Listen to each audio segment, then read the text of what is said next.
some guest roles today. What's up, everybody? It's 10 times now, the one and only AJ Houston, and I am the one and only Coach Ja in the building. AJ, yeah, Coach Melvin.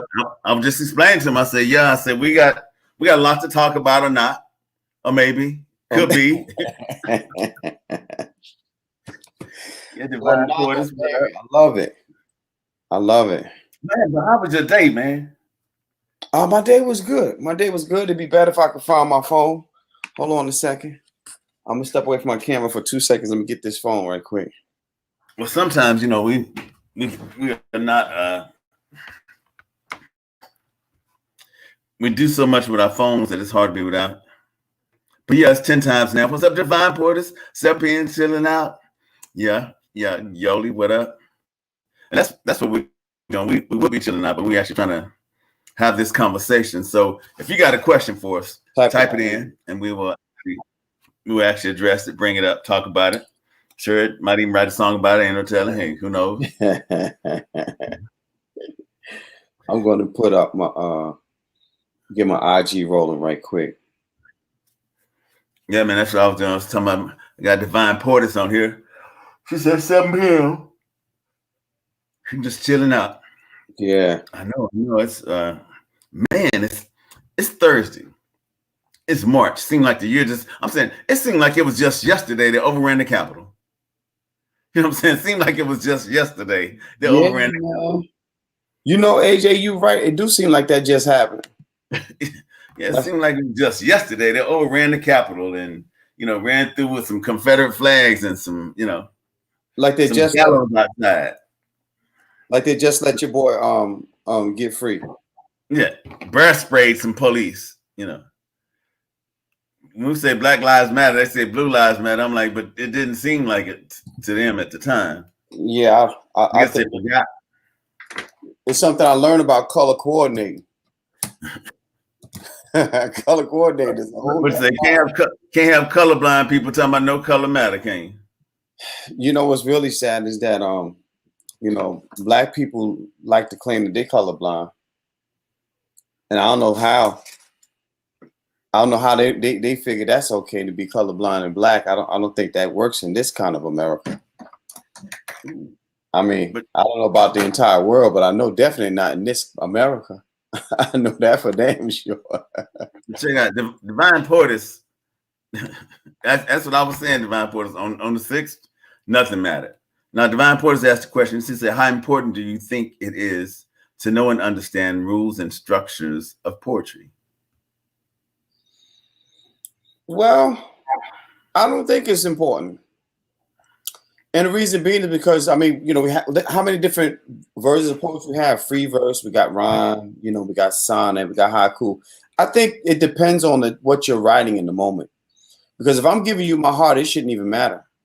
If I'm keeping it real, I don't think it matters unless it's something in particular we're writing or working on. Then I think it matters so much more at that point. Well, I'm saying I think it matters, but it only matters to know what rules you're breaking in the writing that you're doing.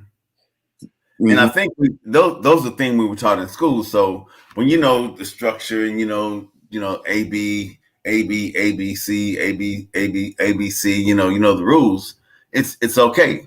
But when you learn to paint the picture or write your own emotions, rules don't matter. Rules don't matter. Rules have no bearing when it comes to emotions. When you talk about emotions in writing, you throw the rules out. Unless you're specifically trying to write a haiku. Haiku is going to be the same structure every time, whether you're writing a Japanese about weather or a seasonal Japanese poem or what we call a haiku. But see, haikus, I don't really write haikus, and it's okay, but I never wanted to do it because I think we borrow so many other nationalities, so many other people's shit. That I didn't want to start writing haikus. What's up, Miss Parker? I didn't want to write haikus and call it a haiku when I know what a haiku is. A haiku is it's a Japanese form of poetry. And it's about seasons, and it's about, I don't know how haiku about marriage can be about seasons. No, I was just telling people on IG that what we on 10 times now. We on streaming on YouTube as well. So y'all come on YouTube. I'm here with AJ, word artist, and we're talking about everything right now. Right now we're talking about the importance of structure and rules in writing, and AJ is breaking that down to folks and explaining that. So if you could come on YouTube and join us. If you can't, you're gonna listen here. That's fine as well. But if you come on YouTube, you can kind of interact with us more. So you're welcome to do that. Go ahead, AJ. I didn't mean to cut you off, bro. No, you good. Divine Porter she said, like in writing, they said never start a sentence with "and" or "but." But if you write the way people speak, sometimes you have to. I'm saying I don't think I know that's a rule, but I don't think it's not ruled out, or it's not anything specific, because I believe you can start a sentence either way you want to if you're painting emotions, if you're painting feelings. Because I think what poetry has done, poetry outgrew the rules. I'm saying you can tell poetry outgrew the rules because 6 of Dr. Seuss's poetry books ain't finna be published no more. Right. You know, so poetry outgrew that. You know, they took Ancient Mama off the box. You know, but it took 175 years, or how many years it took? Right. But and Dr. Seuss would have been what, 116, 117 years old? Talk about that. They finally decided that his words was too rough to keep printing. So you can be a nigga for 117 years, and they say, "Oh man, we sorry, we sorry, we sorry." That was a little aggressive, a little abrupt stop. We ain't mean it. Yeah, you know that's how we ain't mean it. But here's another thing: we give them time. We give them time to adjust, to make all the dollars they can off of whatever the product is, and then say stop selling.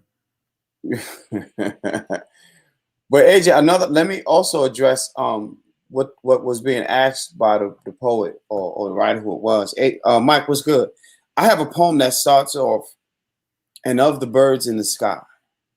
That's the first line. Now, I'm not going to toot my own horn, but I thought, number one, that was beautiful. And number two, that poem saved my life. And so I don't think that the rules mattered to me then. You know what I'm saying? But I get it. I do believe they have their place. That's why they're there. You know what I'm saying? That's the point. She said they'll take Auntie Mama off the box, but not their knees off our necks. I can see that. Yeah, I can see that. You know, syrup is hard to swallow with a knee on your neck. Yeah, man. Talk about that. God Almighty. But no, I agree. But the thing about writing and poetry is a lot of times we try and keep the old traditions going, but all the traditions have gotten us is lost. Every tradition has us lost because we can't tell the difference between tradition and truth. And we got people out here spitting tradition and people over here spitting truth, and now they're starting to sound the same. Yeah. And it don't make sense when truth is tradition, because that can't be. Oh, she said, I want to hear more of that poem. And of the birds in the sky. Why is this thing? Hold on a sec. She want to hear more of that poem. Yeah. I can read it. Hold on. Let me. I was pulling up this CNN stuff that we're going to talk about, but they had a video playing, so that's what that was in the background to shut that down. But hey Tony, I can read that poem if you like. I don't have a problem with that. I don't have a problem with that at all.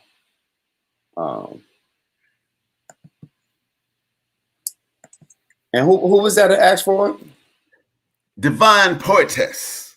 Okay. All right, I'll read it real quick for you. Everybody that's joining, I'm on 10 times now with AJ. And if you don't know AJ, you need to get to know him. He's AJ Word Artist on IG. We're going to talk about anything you want to talk about today. Bring all your questions. Right now, we're talking about the rules and rules and things and rules in poetry and in writing poetry and how much they matter. And AJ broke it down. They do matter. That's why they're in place. But it's just like if you're driving down the street and it's a two-way street and there's yellow lines right there, and a car come and almost run you off the road. It's illegal to go across them yellow lines. But if that car comes, you're gonna take your ass across that yellow line and stay alive. So they're in place for a reason, but at the same time, you know what I mean? Because you're gonna get your ass across that yellow line. I agree.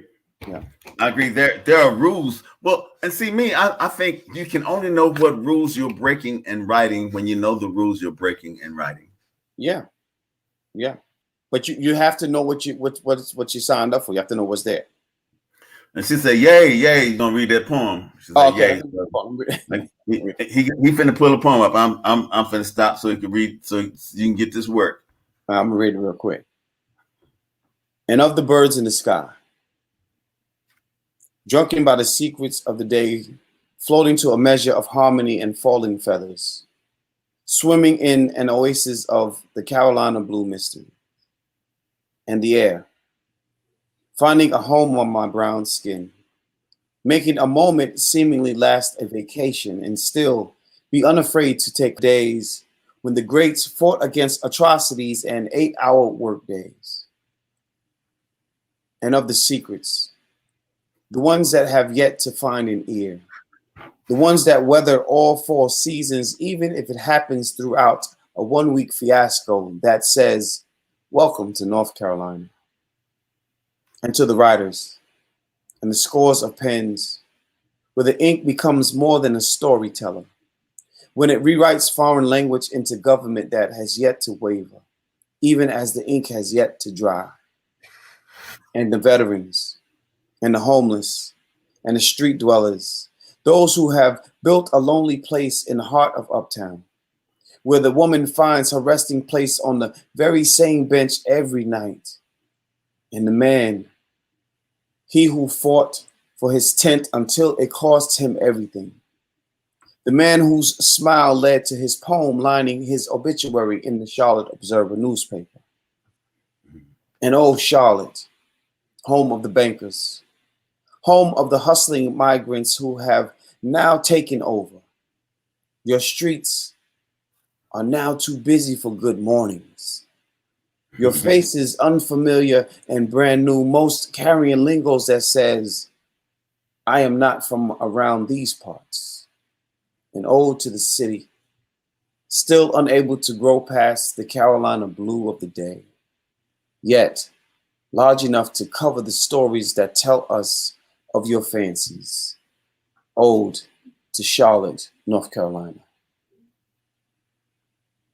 Mm. Yeah. So you get that work. What you think, Divine? Little sweet poem. And of is like a directional arrow, like, right? And of the birds and of that, and it's like we see it. You can see it, and I think when words are descriptive enough to have fingers to point you in a direction, that's all you want the poem to do. That's it. That's all you ask for. That's all you ask for. Man, I'm working on about 4 new pieces besides the 5 I was working on the other day. Because I had this idea, because I have a friend of mine, man. His name has been on my tongue for like the last 2 weeks. And I talked to a buddy of mine, Leo Hassan, out of Dallas yesterday.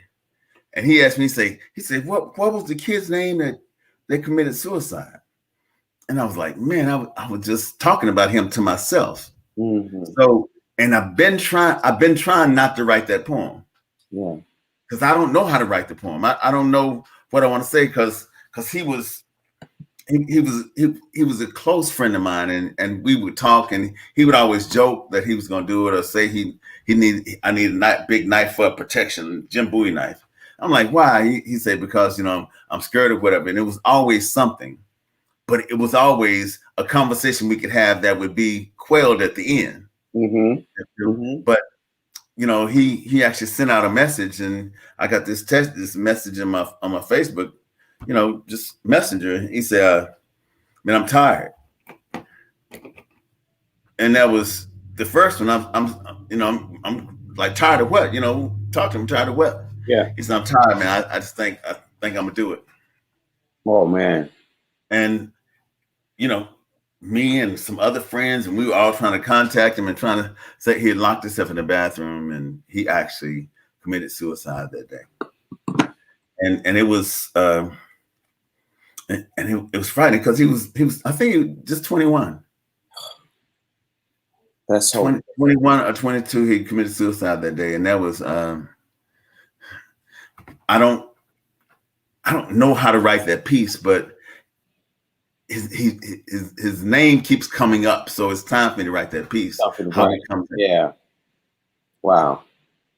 And my initial thought was like, okay, what kind of poet are you?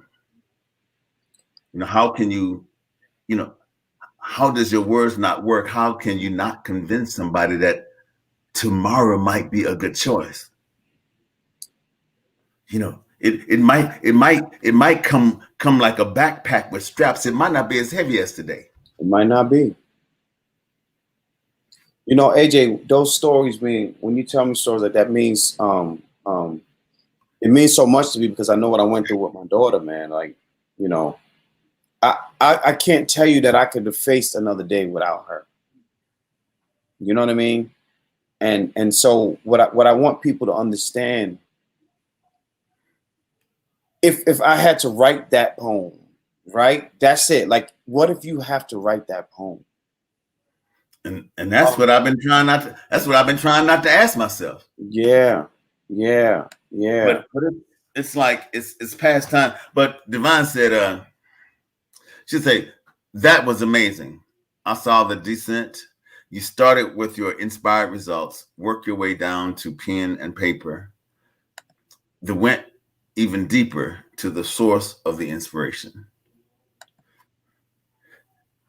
Yeah, but now, Divine, I'm saying all his pieces are that way, or that fire, got that much weight, and the same amazing. No, but thank you so much for commenting. What's up, Medio?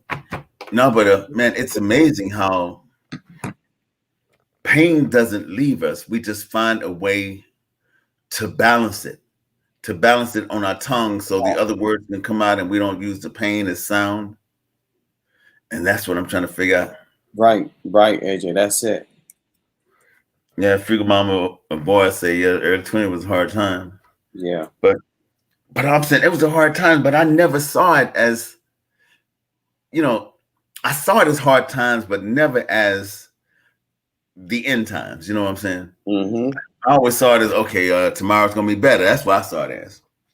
How can I make today better? How can I make it through this? I never thought of not wanting a tomorrow, because, you know, tomorrow's ain't ours to grab, but I never thought of not wanting a tomorrow.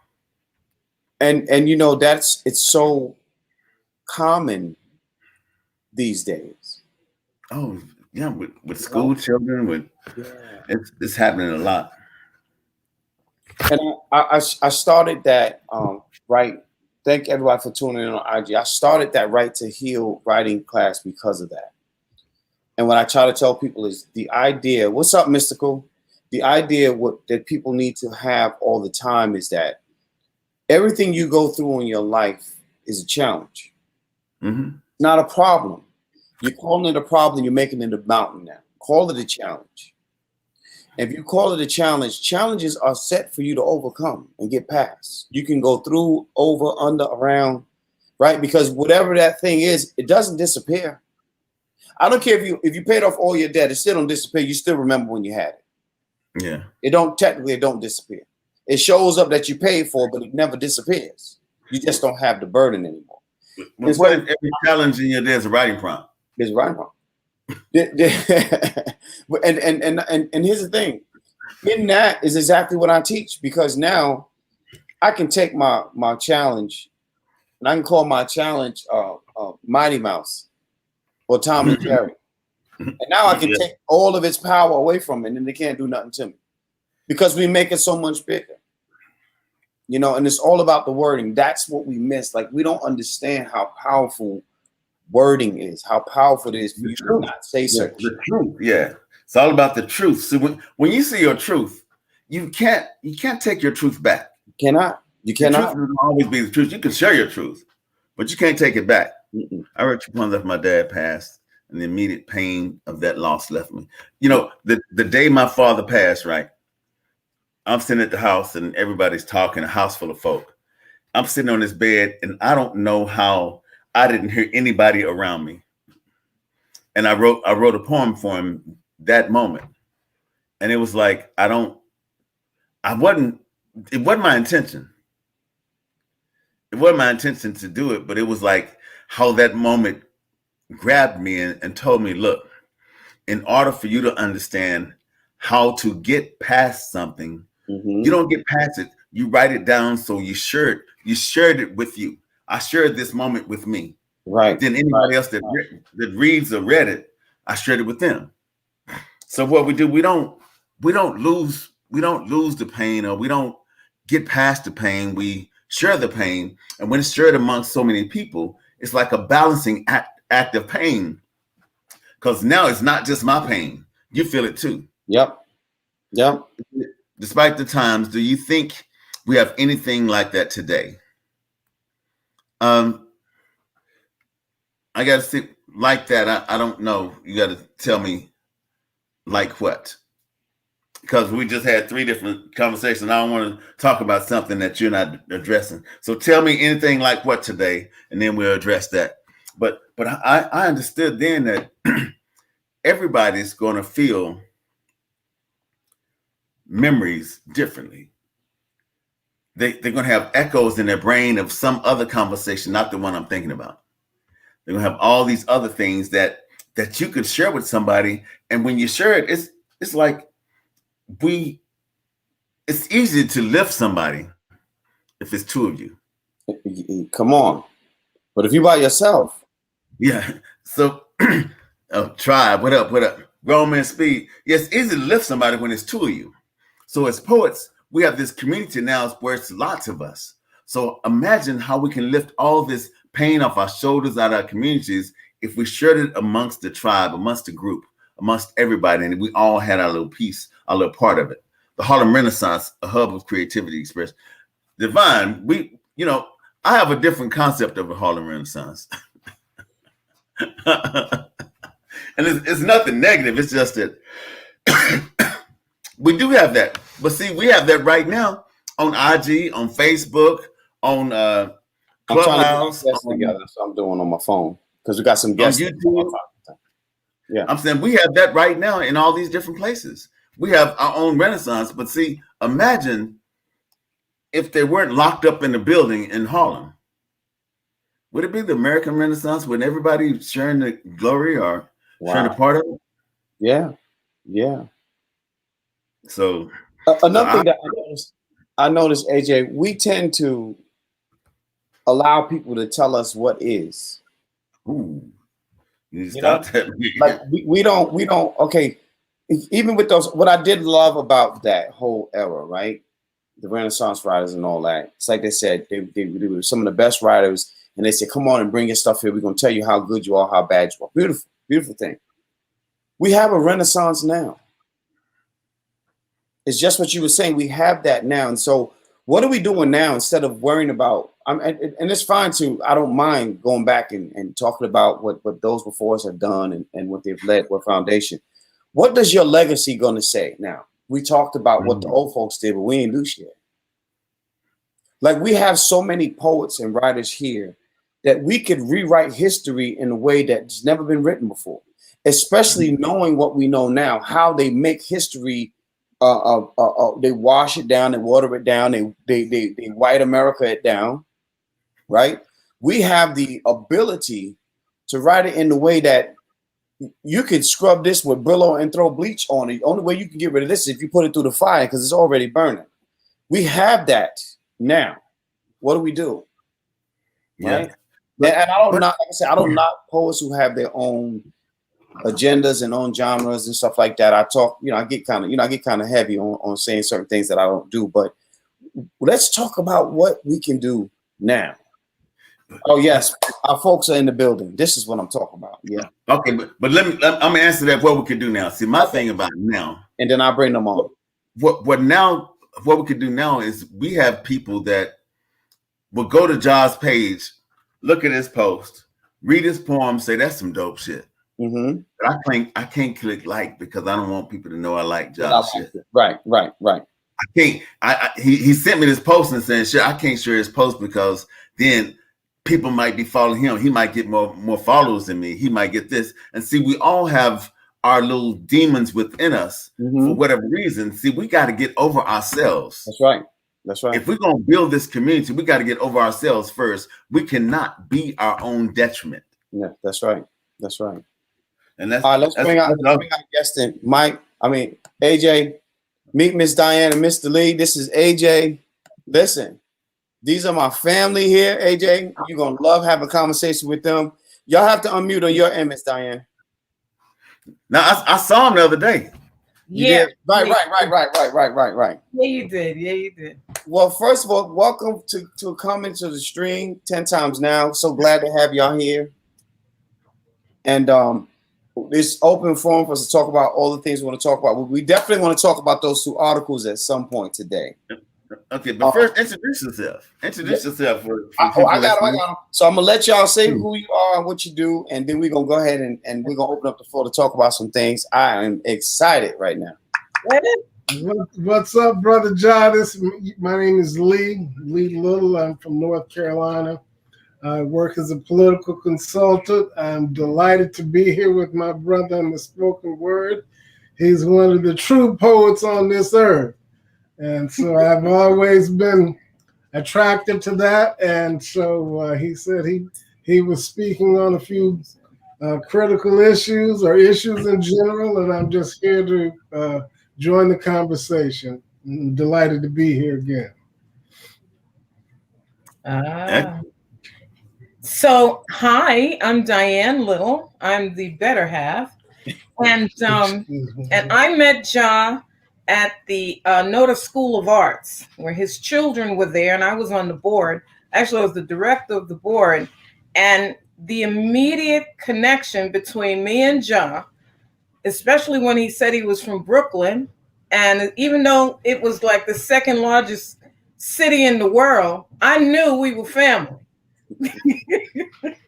I just knew it. And then when you gave me your last name, I said, "Ooh." So it's real good. It's real cool. And what I do, I'm actually a debate coach. I'm a legislative debate coach. I kind of teach senators and congressmen locally, in Raleigh, some of them. When they write beautiful legislation, but they don't have any heft in the well, and so their legislation doesn't get the notoriety. And so my job initially, when I first moved here, was to give them a voice, let them find their voice, and give them a means of expressing and being negotiable in the way they speak. So that's what I first got here, and then I got involved with Noda School of Arts, which was really a labor of love. And then I began to work with private organizations, PACs, and private campaigns. And then I began to work with the DNC for certain campaigns. So, I could be anywhere in the country depending on where it is. We've done a lot of work in Tennessee, and we were down with Stacey Abrams in South Carolina. Lee was in New York with Cuomo. We just go from place to place depending on what they're doing. I've also worked for a Black PAC, and that's the name of it, Black PAC.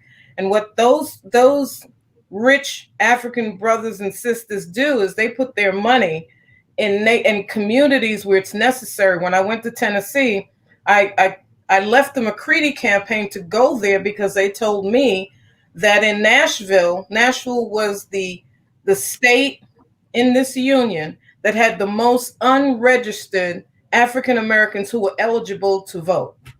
And that bothered me. And so I couldn't be here with him, and those were not allowed to vote. And so we went out there and we saw why. There's some things you can do called creating a culture on the fly. And once you tell people that they are somebody, and then you look around the room and you see kings and queens, it's easy. It gets easy. Yeah. And so in doing that, we registered 22,000 people. Our goal was what was it, 48? Looking to register 48. Yeah, 48. We did 22,000 because the culture in the office changed. And that's how you have to treat people if you see them as people. And so, yeah, so that's what I do. And in my spare time, what do we do? He's a chef, and so I do a lot of eating, and also, and I used to travel a lot. I used to work for Pan Am out of JFK Airport for many years. So I've been halfway around the world, and I really respect culture. And that's who I am. That's all. A child of God. He says that's all. Like, it's just a peanut butter sandwich. That's all. That's all it is. That's not even jelly, just peanut butter. So it is most excellent to make your acquaintance. Thank you, AJ. Thank you. And we have to talk about your headgear. We have to talk because you wanted headgear to come. Yeah, we're going to talk about that. Some crowns for the king, right? Okay, yeah, we're definitely going to address that. Okay. So you doing something with Stacey Abrams? Is that right? Yeah, when she was in her primary. Yeah, how was that experience? Who? Well, I'm not a Sora. I'm not a, I don't. Right. Yes, you kind of on the peripheral because you're not part of the group. But I tell you this about her. There's no she's real. With a capital R. She's stoic. She knows where to go and what to do and how to do it in front of different people, which is really a talent. She has no problems going in rural areas where people have outhouses, sitting down in their living room, making them feel like they're really, they're all right. That's important to me. When I saw that, I knew even then, before she ran for governor, that she was the one. Yeah. She's the one to get us there. Hey, there's a question. Divine Portis say, did you come against resistance? I guess when you were trying to help out. No, well, not resistance, but there was no resistance because they wanted the help. I was a sister down there doing this. But what you find in that particular atmosphere is there's a little bit of discrimination. You get left out of some of the social stuff, but it didn't matter because I wasn't there for social stuff. So it didn't matter. Yeah, it really didn't. And I think a lot of times people are misplaced because if you're there for a purpose and you stay within your purpose, they want you to see you do some other things. I'm like, I'm not here for that. I can come back. I can come back for that. Yeah. But right now, that's not on my human agenda. Well, the spiritual imperative for me was for her to be governor. And however we had to do that, had it not been for Kemp not recusing himself from his job that made him have all hands into the numbers, he was able to just redact people off the voting, that she would have won hands down because she had the spirit of the people with her. So even if I didn't go there for that, when I got there, I got the flavor because it was important. She's an extraordinary lady who is very intelligent. I think that she was discriminated against because of her size. You have to look a certain way, even in our community. I mean, not for me specifically, but I think that a lot of people were put off, a lot of white people were put off until they saw how she operated. Now it's a totally different thing. Yeah. But when she was running for governor and she was introducing herself to the public, in some ways it was that way. Now, Georgia's an interesting place to be. I went to Savannah, and those people are a Gullah Geechee culture from way back there. I loved it down there. But I mean, they in some ways they maintain their separation from all of us. Yeah. I'm trying to say that. They kept tradition and having experienced truth. Yeah, you can say exactly what you want to say here, Mr. Lee. You don't have to sugarcoat nothing. You all right? Well, that mean they're standoffish. I'll say it that way, and so it takes it. But once they get to know you, they're just like any other black folks, but they're not as progressive in Savannah as they are in Atlanta, of course, because it's not as it's a different culture there. But I say different culture because the people that were brought to the South Carolina and the Georgia coastal area were people from rice producing areas in Africa. Yeah. And so they have maintained their culture. That's why they were brought there. Mm-hmm. So they maintained their culture. I had a great time though. And once that they know that you have integrity and you're straight up, be good.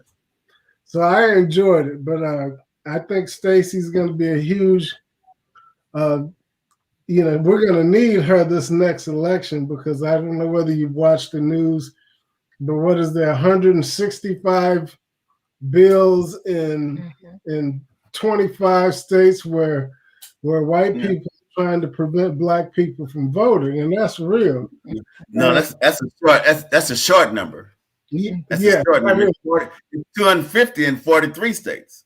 Okay, yes. So 250 bills introduced in 43 states. So it's a big number. But one thing I want you to address is that, you were talking about when Kemp was Secretary of State and how he purged voters from the roll. So when the ex-president called asking to find votes, he was asking them to do the same thing Kemp did when he was running for governor. So it wasn't something far-fetched. It was what's usually done.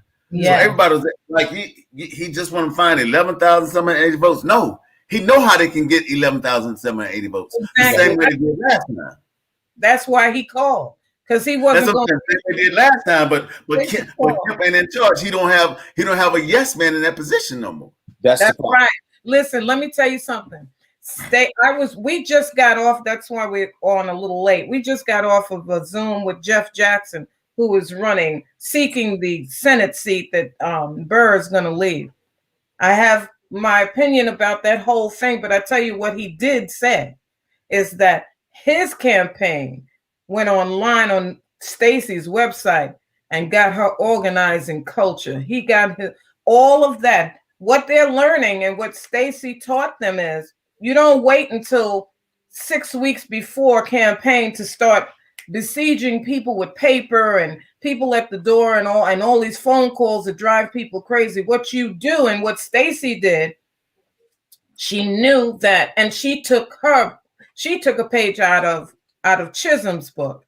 But what she did was all of her heft, all of her money, all of her people were dealt with the organization of getting people organized. In other words, sending you a nice floppy disk or sending you, a great piece of literature in the mail 3 weeks before doesn't matter.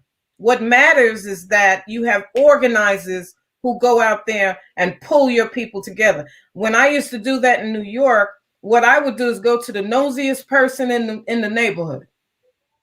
The lady or the man that knew everybody and knew everything, good and bad.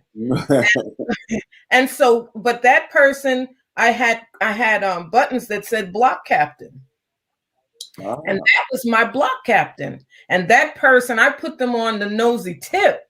I said, anything that happens in your neighborhood that you don't like or that harms the people in your community, you call us and let us know. And so, you have tentacles in New York, cops, masons, you know people. And so if there was a problem, if you get those things done and people know that you're going to be there for them before and after, they'll support you. Mm-hmm. So that's Stacey's, that's what she does. She spends all of her energy and heft in the organization so that when people come to the polls, they don't care why anybody else is calling them out or standing there trying to look violent. And, some of the white guys that stood there with guns at the polls and all of that nonsense. And they didn't care because they already knew what they had to do. Yeah. And when you're focused and you know what you're precise, then the polls is just a vacation. It's just a trip. Yeah. That's it. So he just talked about going on her site and using her He technique. copied her 16-page playbook so that he could do that here. Wow. It's all about establishing relationships, which That's true. white people throw money at stuff. They don't go out and talk to people, and that's what they say they're gonna do. I'm gonna see what they're gonna do, and I don't dislike the young man, but I'm too old to be messing around and playing games. If you're gonna say you want to do something, then be about doing that. Yeah. And there've been too many disappointments. I mean, you remember John Edwards? Everybody thought he was the heir apparent, and he had no integrity. So, and then after him was this last guy. Yeah. I like that one. This last guy. Okay, one thing, when we first started this show, our goal was, my motivation has always been, I always carry from Dallas. I perform at venues. I have my poetry books, my poetry CDs, and a whole stack of voter registration cards. I would guide people to the voter registration card first, and then talk about the other issues. Mm-hmm. But I always, when I was in Mississippi, I was on the corner with signs. I was door knocking. I was doing everything to try and get people to understand that our voices matter. See, I don't think it's that hard right now, because we just saw Warnock, and we just saw Oslo win these positions. But see, 1 million people minorities registered in Georgia didn't vote on November 3rd. Mm-hmm. That's right. So when the runoff came, everybody was happy. Oh, we did it. No, we didn't do it, because it should have been done November 3rd. So now we have people understanding that 43 to 57 means something when I just give you those numbers. Yeah. It means something. So now, if we know votes count, votes matter. So I always tell my friends, I said, look, if you ain't never voted, it's cool. Don't vote for you. If we friends, I ain't never asked you to do shit for me. November 2022. Hook me up.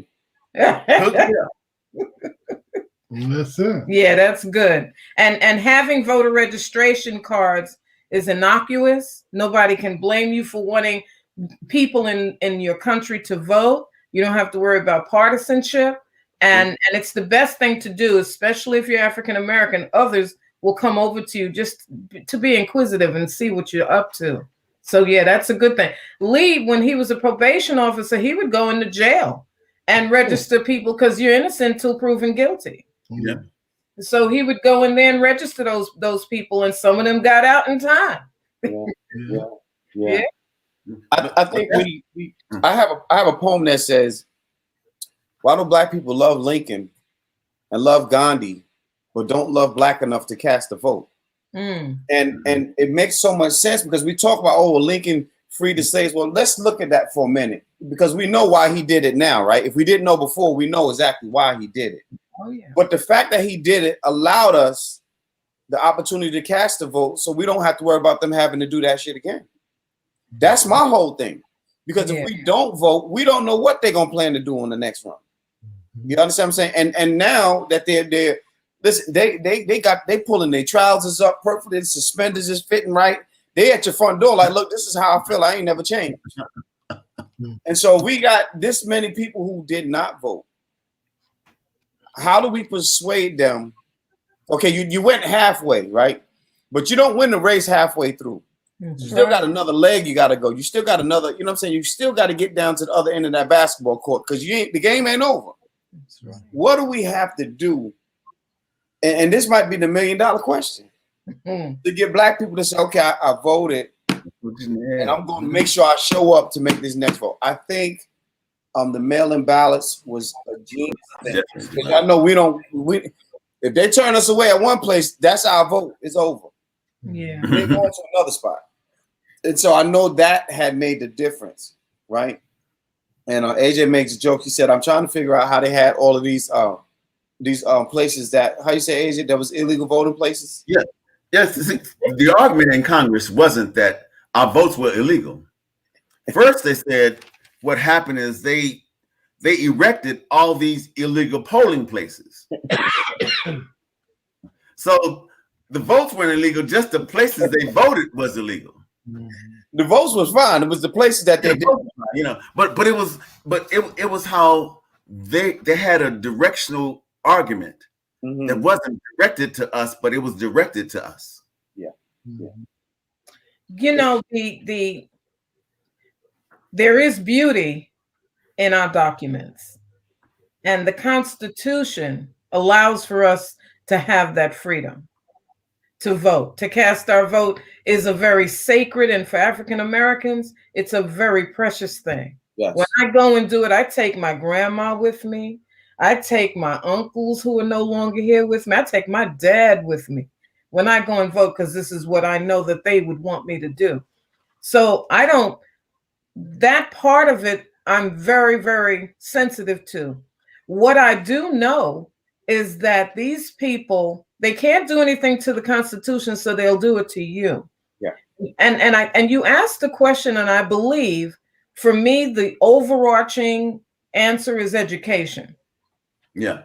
And education about where to vote, how to vote. This is what you do if you go there and people tell you you can't vote. How mail-in ballots, you know, don't feel you can be excluded. That is so precious. It is so precious a medal for us in this country that you deserve to vote.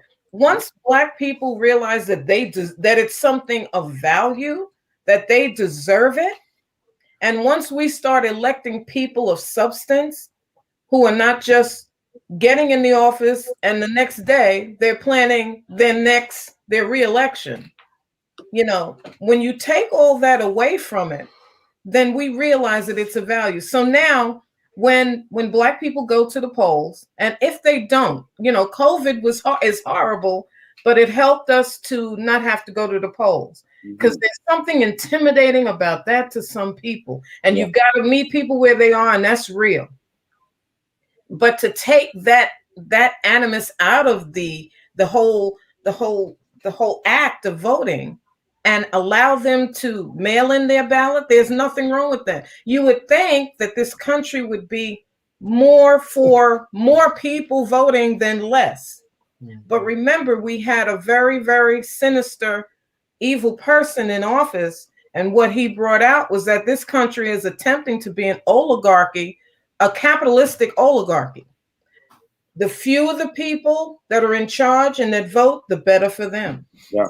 So some of these asinine bills that are in these different states. I mean, the gentleman went on last night, one of the legislatures out of what city was that? Colorado, one of them. And he literally said, we don't want the Voting Rights Act to be updated. We don't want that because it'll give us a disadvantage. Think about what he said. Right. That's the argument he posed at the Supreme Court. It was, in 2013, the Supreme Court did the injustice to that. 2013. Yeah. They just opened it. They didn't do real damage. They just opened it up where states would have the right to do the rest of the damage. It's like, you know, it's like they just put a target on the backs. Everybody else already got a gun. So the Supreme Court was gerrymandered and stacked, and so we know that. So what is our strategy? Oh, all is wrong, forget it. No, what we have to do is make sure that progressive whites and African Americans who got sense are in all the local courts, because no matter what you say, Tip O'Neill was right. All politics is local, all of it. And so if we own the lower courts, they can go ahead and play around. The Supreme Court is not supposed to be as used as it's been. Right. That was a personal court. That was a personal court for the evil one. So what we must do is see to it that the people in our district, the people in our county, all those people are progressive, African American, or people of color. Make sure they understand and make sure they're worthy of the position. We have some wonderful lawyers among us. Look what just happened to Sherry Berry. What happened? She was the chairman of the appellate court here, North Carolina Supreme Court, Chief Justice of the Supreme Court. How she lose her seat? For what? What did she do wrong? They're doing it by making sure that their people are seated in these local courts where your laws are made. And then when they scream states' rights, if you have the wrong laws there, the states are in charge. Gerrymandering. Yeah. Yeah, I'm saying, but that, we're looking at our initial conversation was that if we look at, I'm tired of looking at a ballot and they have all these positions unopposed. So our goal right now is to gather enough people with enough gumption. I want a black guy to say he's Republican so he can just run against that position, because I don't want a position unopposed. Right. I want whoever it is to run against that position. Just go get your GED. They don't have qualifications. Yeah. No, we assume so much. All these positions, we cannot have any unopposed positions on the ballot anymore. That's our goal. Yeah. So that was the strategy in 2008 where we messed up. We were so excited. We were still having Obama parties in 2010, and we dropped the ball. Yeah. We let all those teabaggers get into the legislation, get into the Senate. We messed up because when they got in there, they didn't know what they were doing. They were crazy. And so all they knew was to reverse. And like McConnell said, he gets nothing. I don't care if he's elected a second. He said it on TV. He'll never get a judicial. They said it on first inauguration day. Yeah. On every time they say we're gonna make him a one-termer. We're not gonna pass anything. We're not gonna do this. And my argument, because Ja asked me what I thought about Obama. I said to me, what we did is we were so excited. We got all these U-Hauls. We loaded up all this furniture and all these U-Hauls, and everybody drove the U-Hauls to the big house. And then they got the U-Hauls and they got in their cars and drove off. So they came back 4 years later. He's still unloading the U-Hauls, taking the furniture in. They say, we help you move. No. You just help him relocate. You help him move. Yeah. Helping him move is making sure he has everything inside that he needs. And we didn't do that. Exactly. And that's what 2010 did. It set us back almost 10 years. Yeah, that's what I'm saying. It was crucial. 2010 was crucial because it's a census year or a year that whomever took over the House, they would be able to draw the lines. Yeah. And so, in our election from 2008, we didn't think about that. And so we're paying the consequences for that right now. I mean, but what you asked the question, how do we fix it, or what are we going to do to, it's a local thing. You got to get involved in, because the Democratic Party, it's getting ready to be organization time, precinct organization, and people are complacent. I got a dude that lives I've been a precinct chair for 10 years now. Yeah. And I've got a dude that's on the city council. And he's in the newspaper all the time, on Facebook. This dude won't even come to a precinct meeting in his own precinct to help us organize it so that we can vote at the county and the district conventions. You call him and he won't. First of all, he won't answer your phone, and then you see some indignant foolishness on Facebook. And I'm like, dude, you're a city councilman. We elected you, and you won't organize your own friggin' precinct? Get out of here. And you have to be careful, but it's a local thing. And like I said, you have to be careful. You have to establish relationships. Go to the fish fries in this part of the area and do all the stuff you have to do to massage people, make them feel important. That's how we win. That's how we keep people engaged and keep people thinking about, what's important for us politically. Yeah, I think it's education and value. Show people that they are valued, not just for this vote. But I'll never forget, I went to a door and it was a woman, a young lady, and she had a baby with, the milk, it was on. And she had the baby in her arms, and then there was a little one near her foot. you know, he was down there looking, and here I come dressed in a suit to her door, asking her to post the, you know, you have to vote and have you registered. And she's looking at me and she says, you know, to be honest, I really don't care about that right now. And I said to her, I said, do you get public assistance? And she said, she looked at me like, are you a sister, or are you, you know, who are you? And she said, yeah, I do. She said, but I have 2 kids and I have no way. And she was explaining. I said, no, well, let me show you this. This is the person that I am canvassing for. This is the person that's running against her. If you pick her, you'll be okay. But if you pick this guy, he's going to take away your food stamps. She gave me the baby. Well, but that's the conversation we're having right now with everybody. Yeah. We're trying to explain. That's why I say the 5743. I talk about the 43 people. I posted all 100 senators on my page way before the vote, because I wanted people to see their names and remember those names. So when we talk about the 43, we see what state they're from, see when their term is up, what city you're from. Can we garner enough support in your city to get rid of this person? Can we garner enough support in your city to say there's 17 attorney generals along with Texas that need to be gone? Yeah. To sign on to something that made no sense. How are you going to demand that another state does something that you can't do yourself? And so I'm saying we're looking at all these things. Abrams, that worked because they didn't really, once they went to Atlanta, they didn't really want outsiders. They thanked us, but they said, we have to do this. Now you could do phone banking, but they didn't want anybody going up to anybody who wasn't from Georgia, because you can't, you know, because of that's the way it is. And so I thought it was good and bad. I wanted to work it. I wanted to be a part of history that I knew was going to happen. I knew that those 2 men were going to win. The one thing that I did look at was the data, and Black people walked in there and said, okay, I'll do what you say, but I'm only voting for the Black man. So they won shot. That's why Ossoff took a while to be tagged as because he didn't get all the votes that the brother did.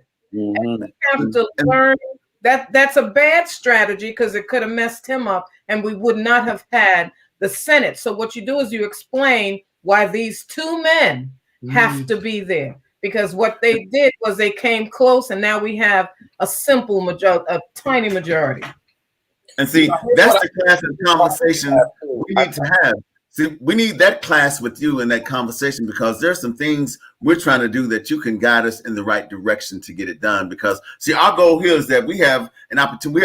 I know poets in every state. And if I know poets in every state, there's a voice in every state. And if there's a voice in every state, there's other people in the state that's listen to that voice. So when we began to canvass and we began to direct message our conversation that's applicable to all 50 of these places, regardless if you call it hell or not. There's bad news and good news. Bad news, it's COVID-19. The good news is that everything is digital. So we can get grandma and grandpa and our great aunts on Zoom. Somebody may have to be in there, you know, facilitating it for them, but they can get on. They understand everything. They've been here longer than us. And so we got to give them that respect, and we have to give them the nuances of what's happening on the ground, because who goes and talks to them about the judge that just did something wrong? Who tells them about what's really going on the ground? So I believe that those are the types of things that I'm working on in terms of seeing to it that our people are ready. It's easier in the rural and impoverished areas than it is in middle income and upper middle class, because once Black people get a little bit of money, they think they special. Like Biggie said, 2 on my Brooklyn. No, but here's what I think is a major problem, a major issue, right? We got to stop saying problem. A major challenge is that most of us don't know anything about politics. We don't know what a governor does, what a senator does. We don't know what these even the locals that are here. Yeah, we don't know what the hell they do. We don't know who to call when the street light is out. You know, Rocky was calling every day. Look, man, put the street light on in front of my house. I've been calling for decades, and they never put it on in the movie. These people don't know who's the person in charge and what they do. When I met Braxton Winston, when I met him, we were out protesting. We were all out in the streets. We were protesting. That's when I met him. They killed the brother here. We did a candlelight vigil. I got some posts together. We did a couple years back. I met him out there. Next, you know, he was running for city council. Loved it. I was happy. I hope he was prepared before then, but if he got prepared, then that's great. He got it. My point is, even at that point, I didn't know what that was. Okay.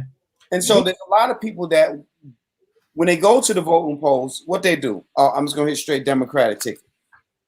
Well, they've stopped you from doing that now, but I'm saying that's the custom, what they've been accustomed to. Yeah. And so now that they can't do that now, what do? Well, two things. Those candidates who were on that straight line, when you pull that lever and you got everybody, that meant that a lot of people didn't have to work for that job. I don't have a problem with it not being that way. I would prefer it. It's easier, but I like it the way it is because sometimes you have two of us running and you've got to choose who's working in your best interest. That's right. We don't tend to do that. And because we don't tend to do that, sometimes we get a bad apple in our orange card. You understand? Yeah. Sometimes someone of another race may be more compassionate and be in a better position and really has shown us some of the issues. But we gotta get home. We gotta get home done. So this is what you do. You have an organization. Instead of me doing my Zoom on Friday nights, we're going to sit in the city council and listen to what's going on. Yeah. Invariably, there's something there that sparks your interest.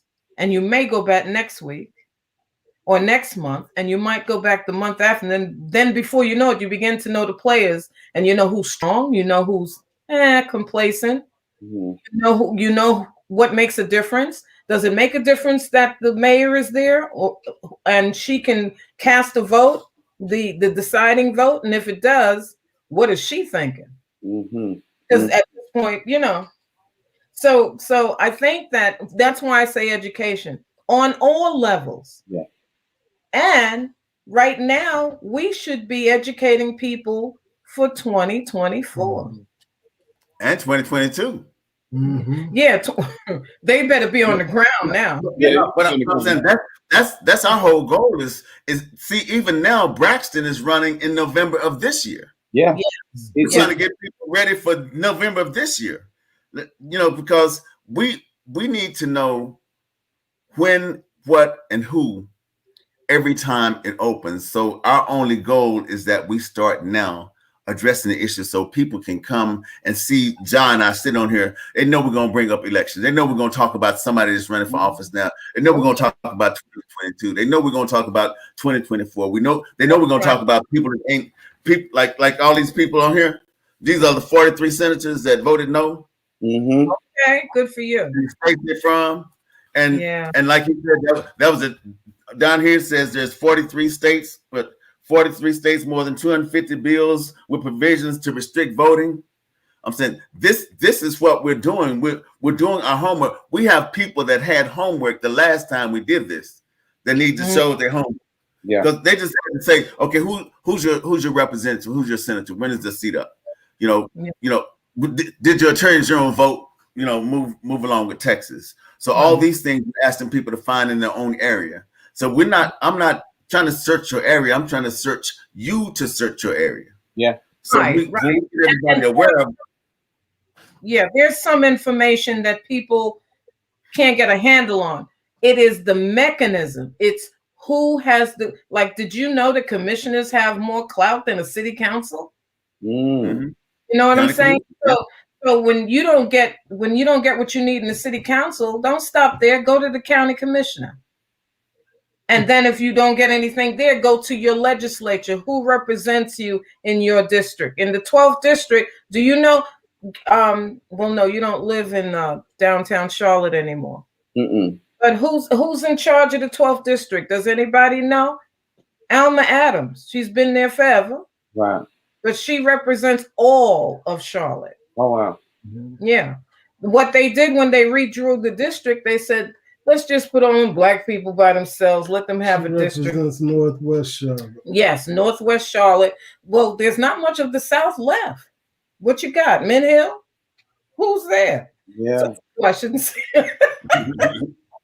That's a good question. but you see, there once you know the order, once you know who to go to, you go to your in New York. We used to have the block captains. We used to have the labor unions. We had the intermediaries, and they would work for us. When that didn't work, we'd go to the councilman. If that didn't work, then we'd go even higher. Here it's the Black Political Caucus. Oh, well, the Black Political Caucus, I guess it has its advantages. I ardently disagree with the Black Political Caucus on a number of things, but go ahead, baby. Right. Well, so I'm the diplomat here. So the Black Political Caucus, the Black Political Caucus, I suspect on paper it looked good. What occurred is people didn't know how to do money in the city. So then you had Bank of America come, you had with First Union, people came with cash, and all of a sudden there was money to be made, and people forgot what they were there for. And so white people are paying to be on the placard for the Black Political Caucus. That's not our job. Let them do what they do. They know they need our vote, but they have no right to be on our placard. And I've worked for some of those candidates because they're Democrats, and they pay me, and they're winning. My point is that when we get into the mindset that we have to choose for us and people who are in our best interest, sometimes our people need to be primary. Like, who's primary? You talking about Braxton? Who's primarying him? Right. Yeah. But that's the whole conversation we're having. Is no position should be unopposed. Ever. Be unopposed. That's right. I agree with because that. you have these stars. Again, no position. I'm saying because you have people that know if her and her husband or him and his wife vote for them, they got 2 votes. That's all they need because ain't nobody else on the ballot. Right. Black women in Charlotte voted for Braxton because he took his shirt off during the protest. Hey! We're not talking about black man GQ thing. We ain't bringing that. But that's what's so. He's not a super intellectual, and he was a learning curve for him. I like Braxton. We've debated, we've campaigned together. I think he's a good dude, but I'm just telling you what's up. A lot of women voted for him because they saw him and he became an instant leader. I'm not disparaging that, but I mean you got to do the job. So you know what's going to neutralize what he just said? I called my mom. I was in some state, and I said, "Ma, don't forget to vote." And she said, "Oh, I've already voted." I said, "Who'd you vote for?" This is years ago. She said, "Al Gore." I said, "Okay." So I just went a little further. I said, "Why?" She said, "Because he looked like Superman." I said, "Oh my God." Yeah. But I'm saying a lot of times, what happened to us is we only, like you say, 6 weeks in, or when you start getting the information in the mail and you start looking at the pamphlets, that's all the information some people have on the candidates. Yeah. They didn't look at anything before that. So you go to the poll, you say, "Oh, I remember this name. I don't remember the person. I just remember the name. It might have been something on TV commercial." So we're doing name association instead of job association.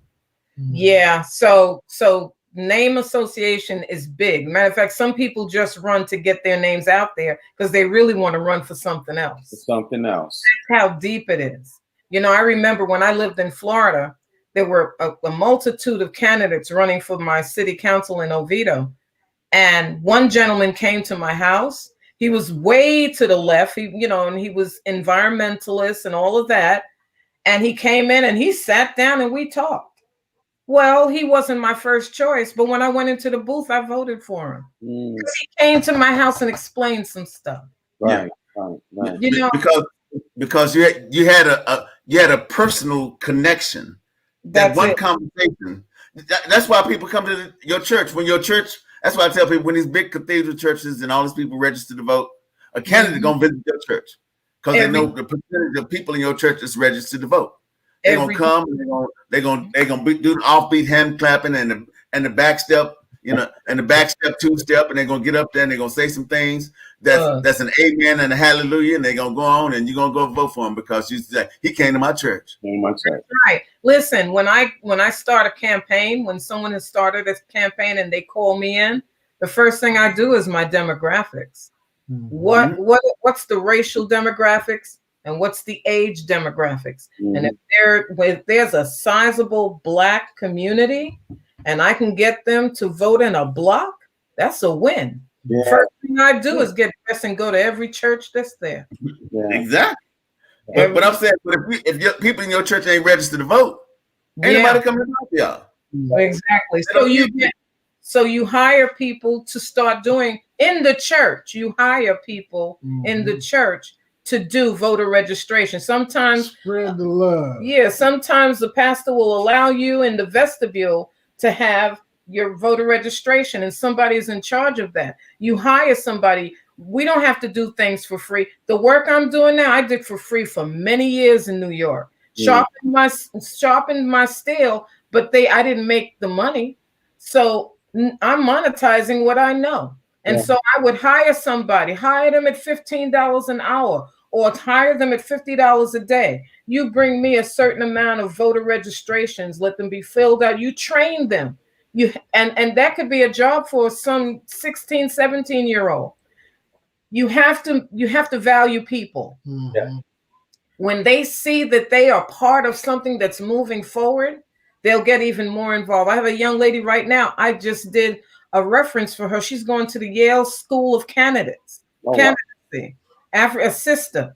And she's going because, that's the bomb. And so she's going because the steps that she took, and then I had the genius of putting her under my wing because she made my job easier by going to the other counties that I didn't feel like going to. She went, but she didn't just go there for me. She went there to learn. And in learning, right now, she can write her ticket. As a matter of fact, she came on, Ja, you might have seen her on Valencia. She came on and announced that she was running for office. I might have missed it.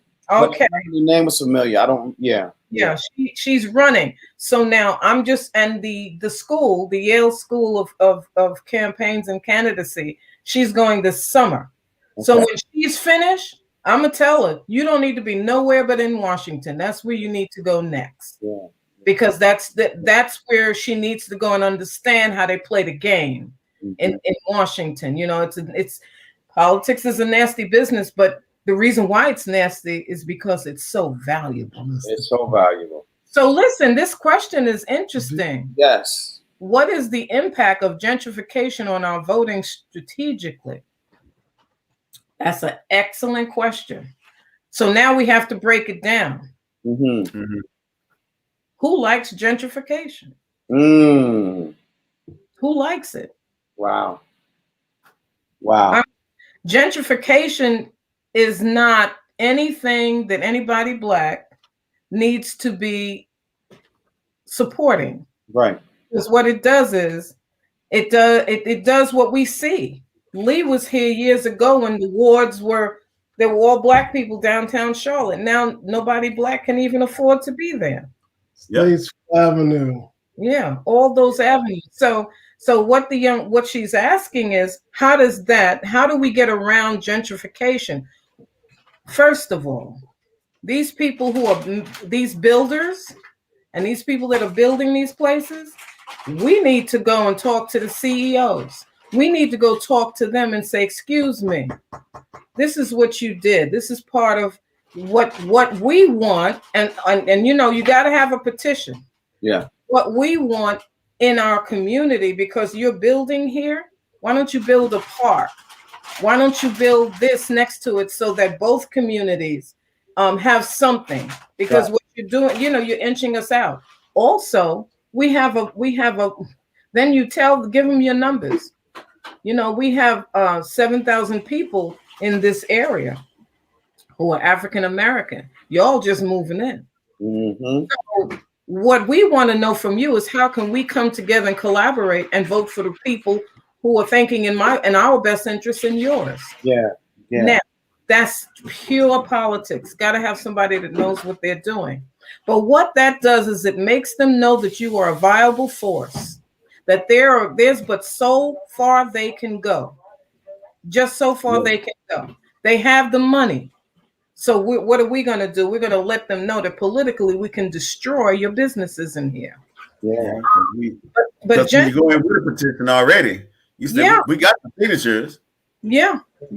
So a lot of people, you know, those houses all along Davidson Street, I've seen them.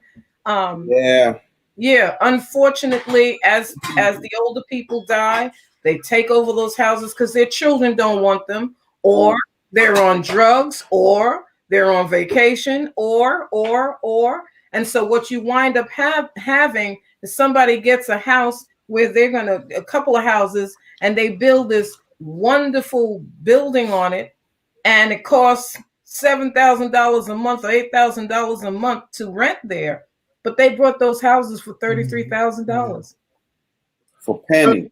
Tuckasegee Road and Roswell's Fair Road are perfect examples of that. Mm-hmm. You've got craftsman houses in there. At one point, when I was in college, it was the Stroll. They've taken it over. Mm-hmm. Yeah. So you can't beat them at the money game, but what you can do is either see, and this plays in with your city council too, because they're gonna find out that, you know, you're kind of leaning on the builders or the contract or even the for sale signs. You know, if people think that they're going to have a rift with the community, they're going to go somewhere else. Go someplace else. Yeah. So now, one second. Hey, y'all, it's 10 times now. I'm with Coach Josh Smalls. Today we have Lee and Diane hanging with us, and they're two excellent people. So you need to listen to this conversation. I think you will enjoy it. Even if you don't enjoy it, you're gonna learn something. Our goal is not to make you laugh; it's to make you want to cry because you didn't know it before you heard it here. That's nice. I like that. So, you know, everybody's got. Shirley Chisholm said something. I used her quote a couple of weeks ago. She said, if they don't give you a seat at the table, take a folding chair. In other words, you make it your business to be that important to what they're doing. Yeah. They give you a spot. And that's you ain't sitting at the table, you're on the plate.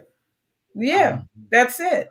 That's it. So there's something to be said. You don't just say, oh, well, it's gone, let's move elsewhere. Because that's the whole premise. They want to move us out.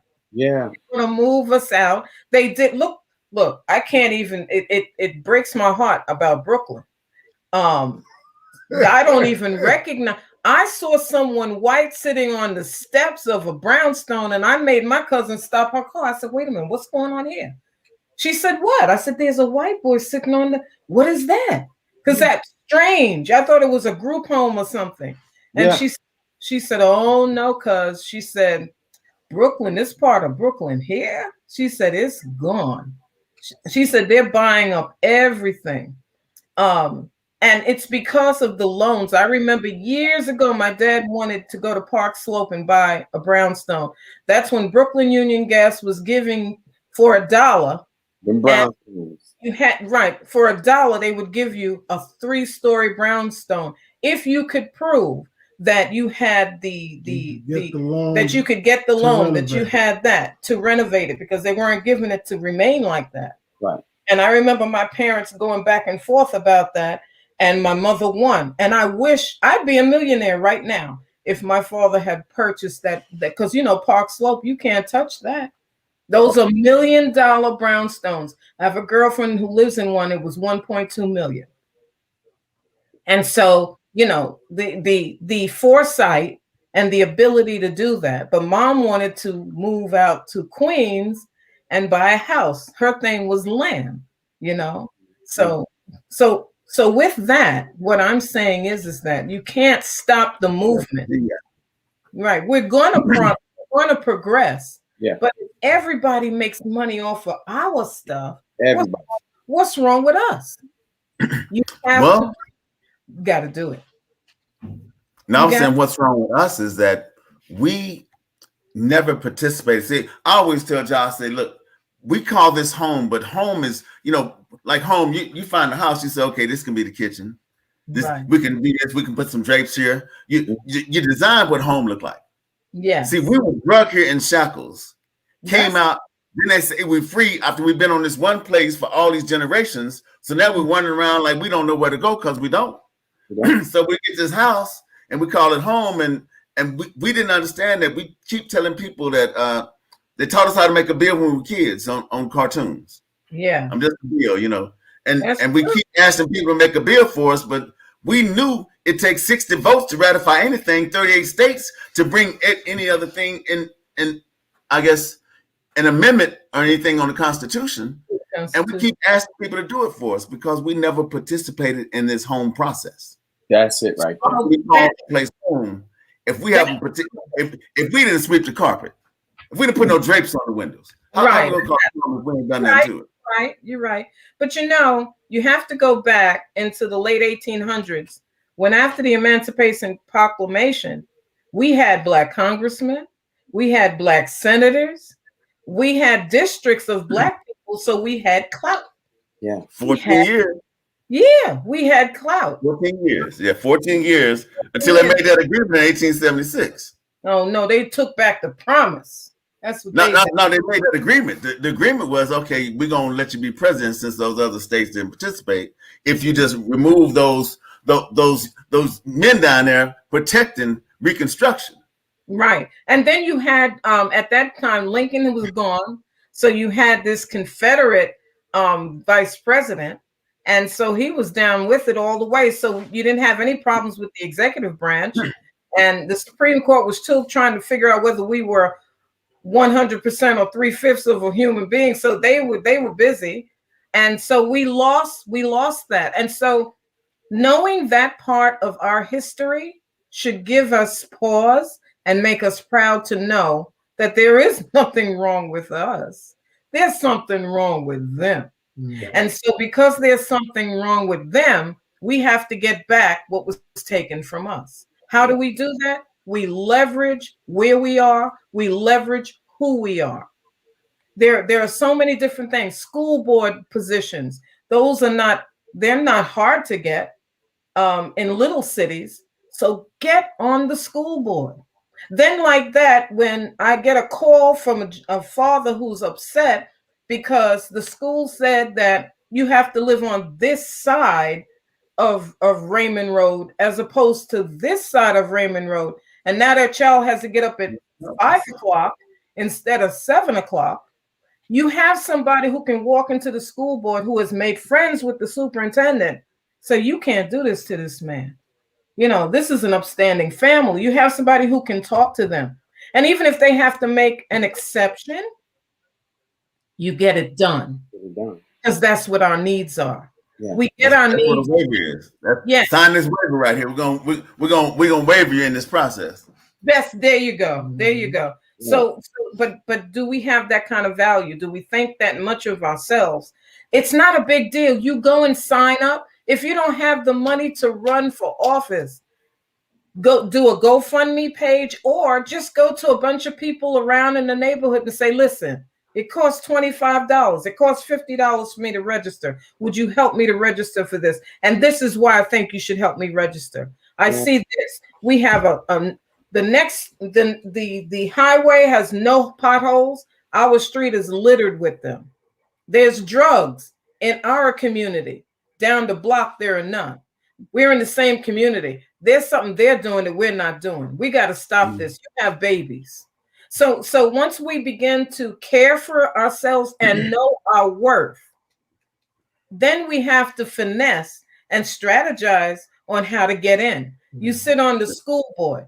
You sit on the county commissioner. You sit on and keep running. Like you say, don't let them get away without spending a dime. Don't let them define who we are.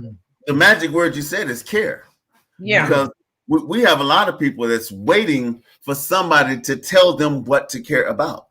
Yeah. And that's not caring. No, it's not. It's not. And so you have to think down the legacy line. You have to think about your children. You have to. I can't believe that I'm sitting here and I'm still fighting my grandmother's battles because she fought these battles. And so what does that tell me? That means somebody missed a step.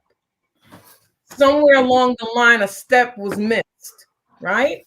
And so I'm here to catch that step. That's what my job is. To see to it that there are certain things that won't happen to my family, my collective immediate family, and my whole family again. Exactly. Can't let that happen. We're in a position now to where we have access to so much information, so much knowledge. And we have some people that are prominent in our community that's spewing the wrong kind of information, but it got all these people following them. So you start believing what you're hearing from a particular individual. So you don't search for the truth yourself. I always tell people, I research what I know, but I want you to research what I know. So then you would know what you thought I researched. Now that's what you researched that you know. Well, you know what? If you see a good movie, you're not going to be able to wait to tell Joe about it. And he's not going to sleep until he tells me about it. So what we have to do is share that excitement where we are and meet people where they are. Everybody's not political minded like us. Sometimes I forget that and I have to pull myself back, because what it does is it's a turn off, because people think, well, white people are dissing me and now she's standing up here in my face and she's talking about stuff I don't know what she's talking about. And you lose it in the translation and they pick it up. We are brilliant people. We are able people. I was just looking at an article about healthcare disparities and how they closed in the Flexnar report, how they closed our medical schools. The one in Memphis, the one right here in Raleigh, the one in New Orleans. And they closed our medical schools. So now we're reaping the benefits of what occurred. We don't have a lot of Black doctors. It's not because we can't be doctors. Are you kidding me? You ever hear those? They give me the access. You've been to Africa. They've been doing brain surgery and heart surgery for millenniums. This is new to these people. Mm-hmm.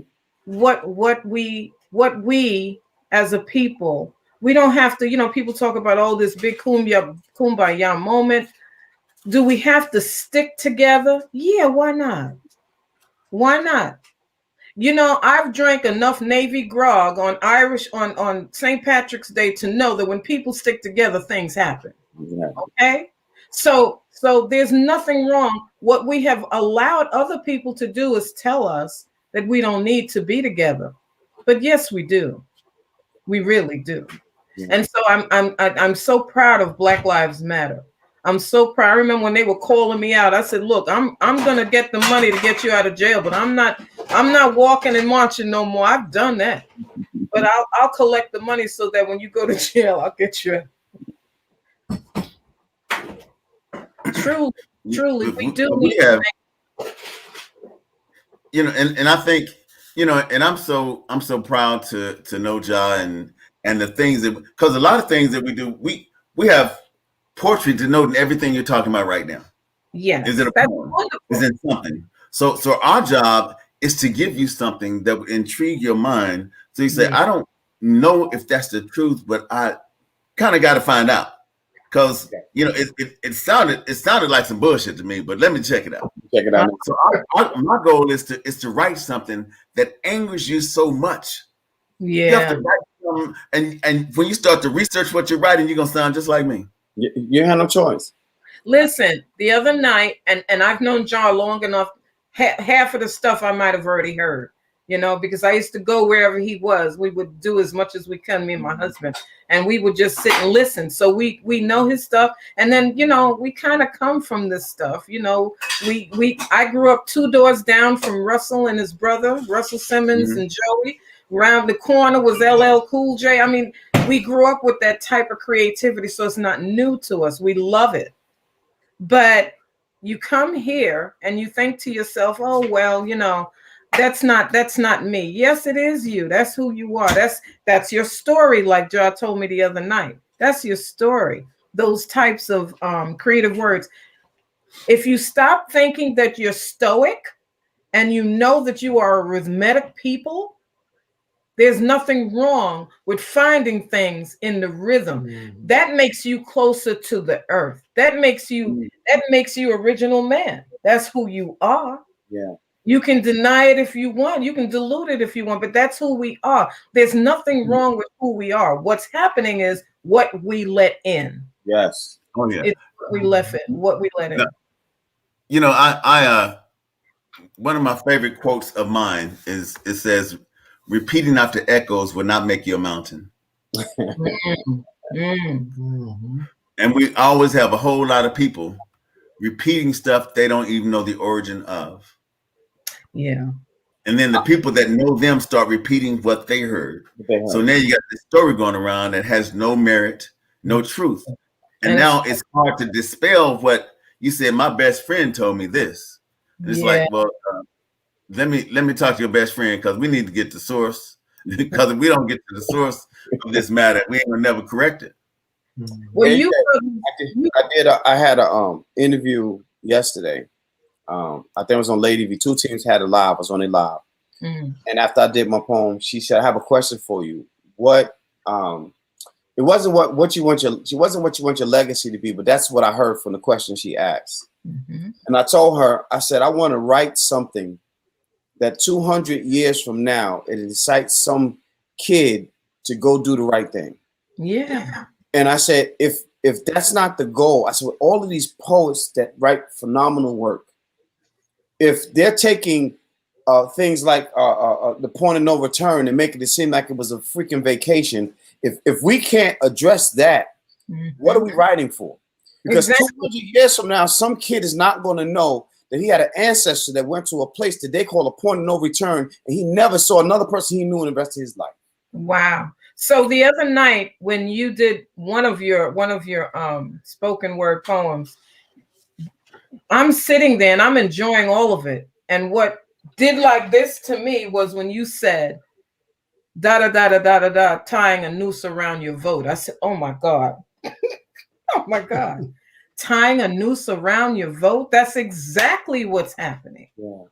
So that reality came because of your experience, but you can't imagine what that said to people like me who think the vote is precious. Yes. And so now I'm looking out for nooses around that vote. So if I go to someone's home, or if I call them on a call them on the phone, doing a phone bank, I'm not going to leave that place until I know the nooses are from around their vote.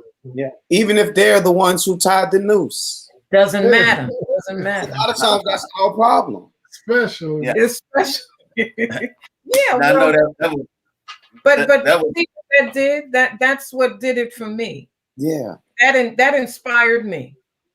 Because I never thought of it as that, but it is a haranguing. It is people just taking your vote and smothering your voice. Poet Brandy. VOICE and vote is the same thing. Voice and vote is the same. Yeah. I think with us, because Black people feel like we make it when we get a job. We got one paycheck that didn't go into all the bills, and we got $50 left over. We think we made it. We think, okay, my mother didn't never have this, so I have it. We've made it. And I think in that we miss everything. Because if you've made it to that point, good, but that's $50. How about 50 million? And why aren't you able to get 50 million? Do you not think you can work a job or have a career that can earn you that? And it's not always so much because you don't have the education. In fact, if you think about it, some of these people that have the money don't have no damn education. Oh, sure. It depends on what they're giving to the society that's in charge. Yes. Because if you're an awesome basketball player, you don't have to know how to spell your name. They will hire someone to write your name for you. Absolutely. Learning mindset. Yes, it is. And see, this, besides Saudi Arabia, is the richest country on earth. They can tell you they don't have enough money. Let me tell you something. They have enough money. There's they say they don't have money to give. That's what it is. That's exactly what. That's a different sentence. That's a different sentence right there. Yeah. Right. They just squeezed out some people for this stimulus, right? So people who are making over $75,000, but you have to make less than 100, all kinds of nonsense. 150 grand per couple. Per couple, right? So it's that what they're doing is squeezing out people because they don't want to give everybody money. But they didn't squeeze out nobody when they say, okay, we're gonna give you a tax break. Exactly. Exactly. Nobody got squeezed out of that. Well, let's back up. Hold on. We're not even using money because it's Federal Reserve note that we spend anyway. So they ain't giving up no money anyway. That's true. All checks that we write. We are using checks and loans. Let me cookie. Oh, you can't hear me right now? Oh, she said, wait, they can't hear me. Okay, I'm on 10 times now with Coach Josh Smalls. And we do this every Thursday from 4 p.m. and 7 p.m. Eastern. And I'm on the line with Lee and Diane's. They're such an awesome couple. They're giving us a lesson on voting, on marching, on the etiquette of why we need to run for office and why we need to vote. So if you can't hear me, you need to tune back in so you can check it out because you definitely need to hear it. Go back and rewatch it anyway because they don't miss something anyway. We know they missed something. When they say to us, you know, your ideas are great, but I'm concerned about the cost. And what you say to people like that is, I wish my ancestors that came over here and stepped in South Carolina had said, I don't know, I'm afraid about the cost. I'm concerned about the cost that it's going to cost me and mine. You understand? So there should be nothing more. There should be nothing in this world that we can't get. And we never want anything for just ourselves. Do you notice that? That's right. We don't have a whole bunch of Trumps.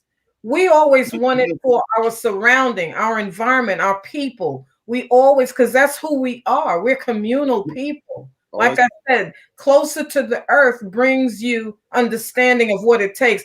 I don't care how many seeds you have if you don't put them in the earth, if you don't water them, if you don't. There's a double helix of carrying somewhere in our bones, in our DNA. I believe we forgive everybody for everything, but we can't forgive. If you look like me, I can't forgive you. I'm gonna remember, but I can forgive anybody else for anything.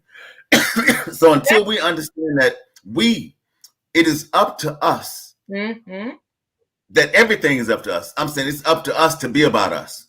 It's up to us to care for us. It's up to us to take care of us. It's up to us to mend our own community because we can't have people running our community telling us what we need when we live there and you don't know what we need. That's right. That's right. Again, once you know your history, once you understand, I had a woman on my call tell me, I didn't know that we had congressmen, and she's about 20 years older than me. She said, I didn't know that there were Black congressmen and senators. I said, oh yeah. I said, but every time we try to make it, I mean, we're talking, St. Louis, we're talking Oklahoma, Black Wall Street. Yeah. Every time, even Rosewood in Florida, every time we attempt to make it, what do? They tear it down for fear of a Black planet. So every time we're on the ladder, they move the building. Okay. All right. That's true. That's so true. But we can stop that. That's just it. And knowledge of our history and see value in not just ourselves, but see value in others.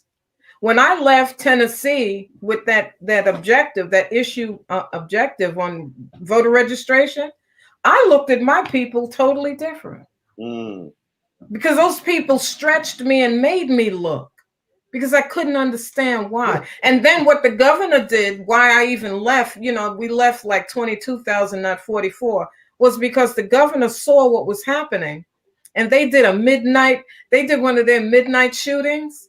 They went and had a vote that all the voter registration cards had to come back, and they printed new ones, and you had to have a social security number on there. Now, picture Lee going up to somebody and saying, "Hey, register to vote," and they have to give him or Ja or you, Al, their social security number in the climate of identity theft. Wow. But I'm saying, but that's the whole conversation we were having about when Cruz was on the Senate floor. He said, "Look," he said, "I just think these votes shouldn't count. I think the votes shouldn't count because what happened is they sent voters registration cards to people that didn't ask for them." He didn't say the people with the illegal votes. He said, since they didn't ask for those voter registration cards, we shouldn't count those votes. No, because they didn't vote, and they just made them vote. Isn't that horrible? Exactly. They sent voter registration cards to people who weren't going to vote, and they just mailed it in. How easy is that? We can't. And see, I always tell people that if you don't understand how we can win the House and not the Senate, then you see Texas. I'm from Dallas. You see the gerrymandering of these districts to make, because they sued Texas. You know, President Obama and them sued Texas in right up in 2016, 2017. Sued Texas. The Supreme Court demanded that they rewrite those districts, have an independent agency to come and do it. They kept fighting in court. They weren't trying to win. It was just trying to wait past 2020. Yes, absolutely. So I have a brother that lives in McKinney, right outside. Okay. Yeah. I know. Yeah. But I'm saying nobody's trying to win. They just know how to maneuver within the construct of this system. Like, I don't need to win. I just need to make it to 2020. We can get people in office, and we can change these laws so we ain't got to try and win no more. And you know what? The sweet thing about it is the changes that we're attempting to get changed, they don't just advantage us. They advantage humanity. They advantage not just the greater good, but the greater. And so if we don't want a fracking situation near our home, it's because it's going to either cause disease, it's going to lower the value of our homes, it's going to do. When I went out to Lumberton, out to Robeson County, that's where I was headquartered for the McCready campaign, because that's where all the black votes were. When I went out there, no one could have explained to me what I found. When I hired a bunch of people, and then I realized that there were people who had lists of homes they were to go to, and they said there are no mailboxes. I said, well, why not? They said, you didn't know about the 2 hurricanes that hit this area? So I put on my sneakers and I went out with them, and I was upset. I was upset that these people gave me data to do a job, and they didn't even consider what was going on in that area. That means they didn't care. They just wanted the votes. Wow. And so we did some other things. Like the first thing you do in Lumberton or in Robeson County, if you go out there and you want to run, there are, there are black people, there are white people, and then there are what are they calling those Indians? Lumbians. Oh, the Lumbies. Okay. And so there are three ethnic groups out there, right? And so here I have like 30 or 40 people who are working for me, and I've got them all mixed up. This is not a time for diversity. This is a time for people to speak to people. Yeah. So I broke them all up. The Lumbies went to the Lumbee area, whites went to the white area, and the blacks went. My completion rate went high as the sky in 1 week. But that was because you speak to people when they can explain and understand. You speak to people on common ground. Common ground is important. Yeah. That's why tonight one of the questions to Jeff Jackson was, does your campaign mirror the diversity in our state? That's a beautiful question. Exactly. People ain't ready for those kind of questions, though. Not at all. But you have to think in terms of, number one, there are more Democrats in this state than there are any other partisan group. We shouldn't lose anything. Nothing. But you have to remember, we have Dixiecrats in this state. We have people who the only reason why they're Democrats is because their great grandfather was Democrat. That's those Southern Democrats from the Confederate. Yeah. Vote Republican. They vote Republican, though. Republican, right? Yeah. So now I'm looking at a piece of paper that says you have 200 whites, 200 white Democrats over there, but the median age is 69. But then over here, I've got maybe 125 African Americans, but the median age over there is 45.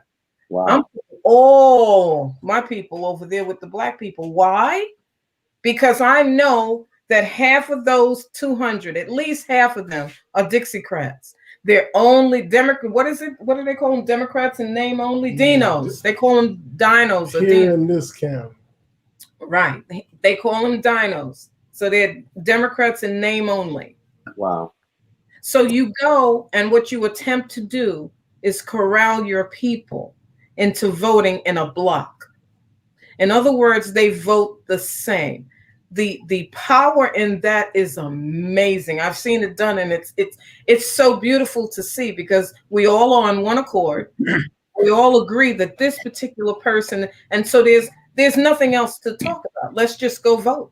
That's what happened in Georgia. Yeah. The mission was to vote for that one, and for all of us to go and do that. Yeah. You know, I found I started believing in the vote before I turned 18. I'm from Dallas. I went to Wilmer Hutchins High School. It was an all-white school. We were bused to the school. So it was a year before the school board election. So we said, hey, let's try and get a school board elected. So they gave us this little office. We had phones set up. We had a phone bank. All the seniors from on the committees, I created this committee, so everybody was making these phone calls. So we call all these people. We call churches. We call people with station wagons. We had buses. We just go make sure everybody's going out to vote. So when the election came, we voted in an all-black school board at an all-white school. And it was an old dilapidated school. So the first thing they did was they voted in to build a brand new school. But it was going to take about 3 years. So we would never see the school. That was my senior year. But I'm saying, when I saw that happen, when I saw that change, I'm like, can't nobody tell me votes don't matter. Yeah. Can't nobody convince me that if I can get these people, pick these people up and say, hey, we're going to give you a ride. What time can you go? When you're free, what time you get off? I got somebody to pick you up. We coordinated this thing perfectly. We had an all-black school board and an all-white school.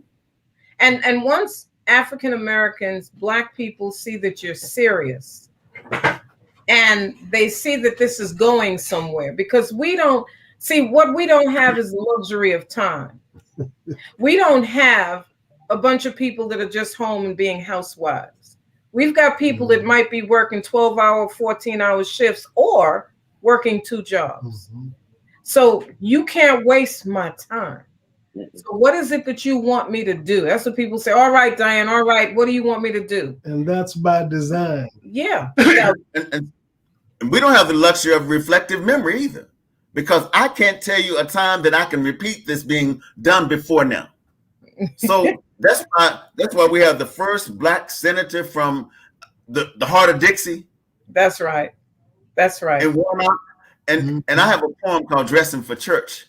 And it talks about how the first church was the African Baptist Church, and how one of the pastors from that church started Savannah State University. He also helped start Morehouse.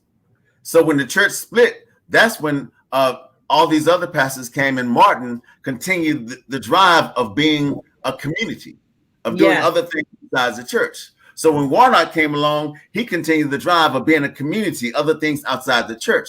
So to me, Dressing for Church was the first place a black man could be a man, but it was the first place we could build a community. Yeah. Because it was, at first it was safe. And now, so now this is what's happening. We came together during Obama. The church was it was pivotal. We actually have elected officials who are pastors, or my pastor was a congressman, Floyd Flake in Queens. That was my pastor, and he became a congressman. And so you have that kind of stuff. Now what I'm looking at I see these super huge white churches pulling us in. Because you know why? Some of us have some disposable income. Mm-hmm. Some of us will give it all up. And so now they're pulling us in. Now, I don't know what the law is for that. I haven't, or maybe I just don't want to say. But I don't know. I don't know what the law is. But my Jesus is black. That's how, when I grew up, that's what my parents told me. My mother, the blonde-haired Jesus that I brought home from my Lutheran school, my mother looked at him and she said, "Let me show you where Jesus was." And she got that round globe that was in my father's room, and she said, "Okay, this is where Jesus was," and he went up and down here. So she said, "A man with blonde hair and blue eyes can't hide over there." And I got it. I understood. Yep. She never said he looked like my dad, but she let me know that's a brown man. There's a black man because he can't, because that's Jesus had to hide. No way he gonna hide with blonde hair and blue eyes. He had to hide in Africa. So it wasn't like in Africa. So so that was that was her way of giving a child the knowledge of, be careful who you hold up and that's what's happening in these churches. They're holding these people like Osteen and all these people in high esteem. And when you do that, then you just follow like sheep's to slaughter for me. But there go the title, dressing for church, means that a lot of people dressing for church, but we still ain't going. Ain't going. Yeah. And so we go to church because our goal is so we can get closer to our God and we can see our way in heaven. Yeah. But I got a poem that says, "Have you ever felt heaven roll over your tongue? You know what it tastes like. You know what it smells like. You have no idea what heaven is." And that's the thing. Your heaven here, if you can't see it here, I know you damn well can't see it over there. Well, that's the misnomer. That's what they fed to us. Don't worry about what you're going through now. The by and by. The sweet by and by. Sweet by and by, right. I'm sorry. You're right. The sweet by and by. And how can by and by be sweet? I'm just saying I ain't never anyway. No, but truly, this is it. And that's fundamental for Black people in terms of the church. And I believe that when not the last generation, well, yeah, maybe the last generation and the one after that, they began to question it. I'm a hat wearing woman when I go to church. I do that for my grandma, but there are young women that will not do it. They will. It's like, Matter of fact, Angela Davis changed all that with the big afro. So that was the end of the hat. But some of the traditions of the church were just that, traditions. And so they felt, you feel you go in, there's certain things, you have your head covered. Depends on how deep you are into the word as well. And I don't want, I mix religion and politics? Yeah, because they do.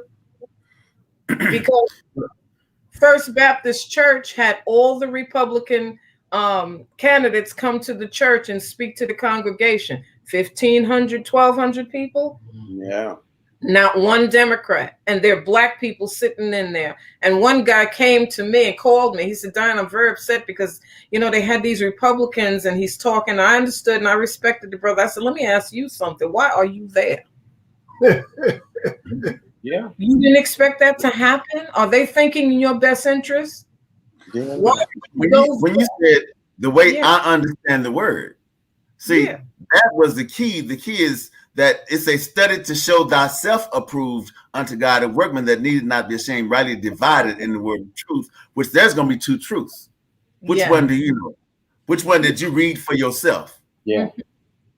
So he went and started his own church. I mean, I respect him. That's Kendrick. And he went, And so but he had to go through that and waste his time and his money.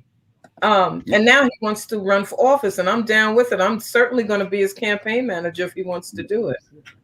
The thing that's not funny about this conversation is somebody else that started their own church that ran for office is Kanye West. I'm just saying he started his own church and he ran for office. I'm just saying that seemed like a ongoing scenario. And let me tell you something. Well, you know what? We have to also, if you don't follow these brothers and sisters in Hollywood and all of that, he hasn't been right since his mother died. He has not been right. I remember Kanye when he was Kanye, but he hasn't been right. So the psychological effect, and then people talking in his ear, I think he lost some synapses there. You know, there's something that ain't firing. And you can't spend 24 hours with white people thinking you're gonna be right. I can't say nothing about that. When he did that fiasco at the White House, you should be in a spaceship and you should be blinged out. I just knew it was a music video coming. I knew that shit wasn't real. I knew that was not real. It wasn't real, yeah. But you can't spend 24 hours with white people, 24 hours a day with white people, and think you're gonna come out still right and black. You can't do that. Ain't gonna work. That's funny. First of all, you can't have them ideas on the way in. Exactly. Well, you know what? you have to be a strong person. Well, okay. So to AJ's point, Africans were coming over in droves and in ships, and it was over 219 years specifically, right? They were coming over. The Africans who were there, and they were children of some originals, they were very happy as can be. They wore whatever they told them to wear. They picked that cut. They did what they had to do. They were indoctrinated. The Africans that came over and saw them, they didn't get along. Nobody talks about that, but they would look at them and see themselves in their face and say, "What's wrong with you?" They would try to speak the mother tongue. Nothing was happening because they had cut us off from who they are, and had us believe that this is our portion, and you know, this is where we're supposed to be, taking care of master. Some of us are already here. Let me tell you, everything you're saying, I'm just holding on to this book. I ain't want to hold it up. But it's see what's in front of the black? Yes. Still black. Still black. All right. I want to. I'm saying, but everything you're saying is what it's talking about. It's how the plan was. See, America played the long game. Oh, even now, I tell everybody, even now, America told us, you know, once upon a time, all these children's stories, and 6 books ain't gonna be read no more. But I'm not gonna go into that. He told us once upon a time all these children's stories, and then they start telling us Christopher Columbus, you know, discovered America in 1492, but they left it once upon a time off. All right. Yeah. Then they told us all these other things, and they left it once upon a time off. So all of these are still fairy tales. They're just telling grown folks. They just left it once upon a time off. So they played the long game. So we would start believing everything they told us, as long as they removed the once upon a time. That's right. Well, they told us it was a tale. They were it was just a tale. But the indoctrination was over and over again. And so I believe I could sit here and right now, if you said, Diane, recite Hansel and Gretel to me. I could recite it all. Because indoctrination. When I watch Roots, because I watch Roots over as a reminder, I make sure, especially when they start showing, I watch it over and over as a reminder. Okay. I'm going to go back to the point that you made. Kunta Kinte's image in that movie was so profound. Like, people don't pay attention. It's exactly what you said. They was calling him the Guinea man and all this here. And he was like, what the hell is wrong with you? Mm-hmm. They couldn't see that they had become niggas and that they weren't that. He was like, don't you see that this is who you are? You just don't know it yet.